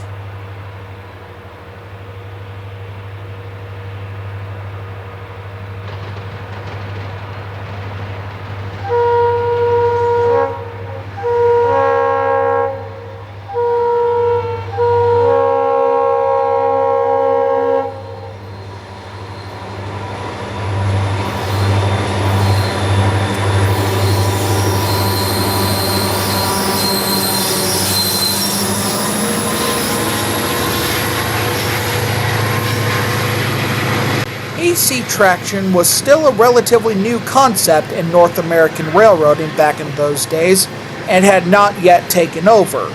The GEVO invasion had also not yet occurred, but that would all change in the next 30 years. I myself had not yet been born, and sometimes I wish I was, because 1994 was the last year for steam excursions on CSX rails. That is why we have turned back the clock, to witness something that had never happened before and has never happened since.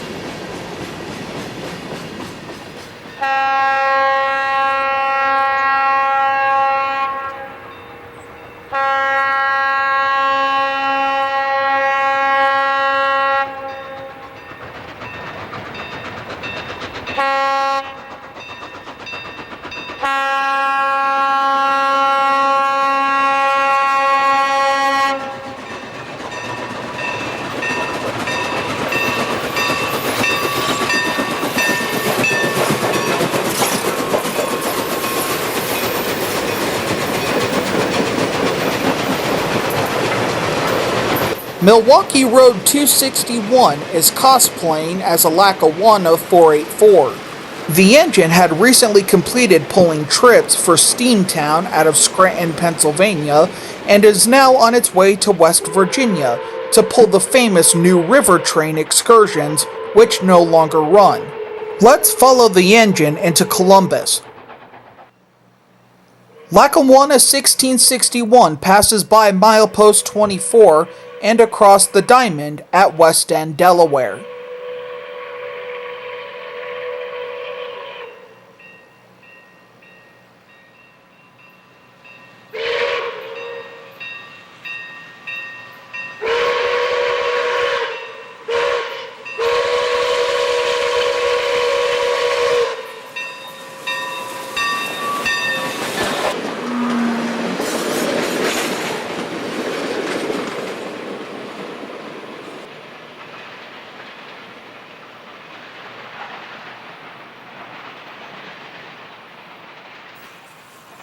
Passing through LM Cabin, the train is on its way into Parsons Yard, where more cars are to be added.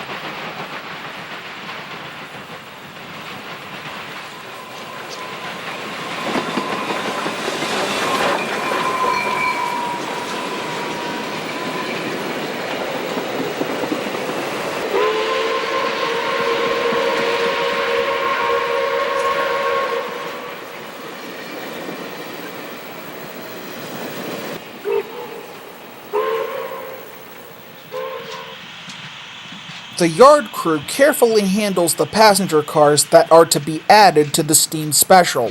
Some of these cars belong to railroads that no longer exist and are being offered by generous private owners.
After the switching is completed and the engine is serviced, the train heads off to Russell, Kentucky.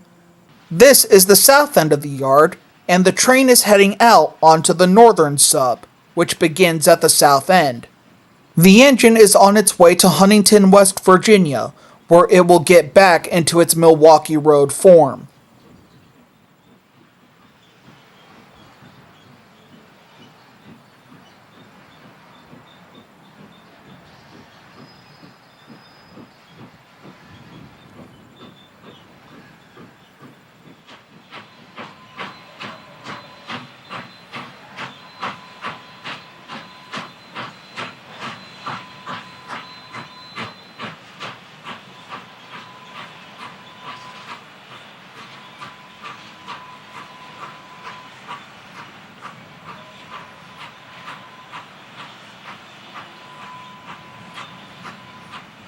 As the 261 heads out of Columbus, this brings to a close our show.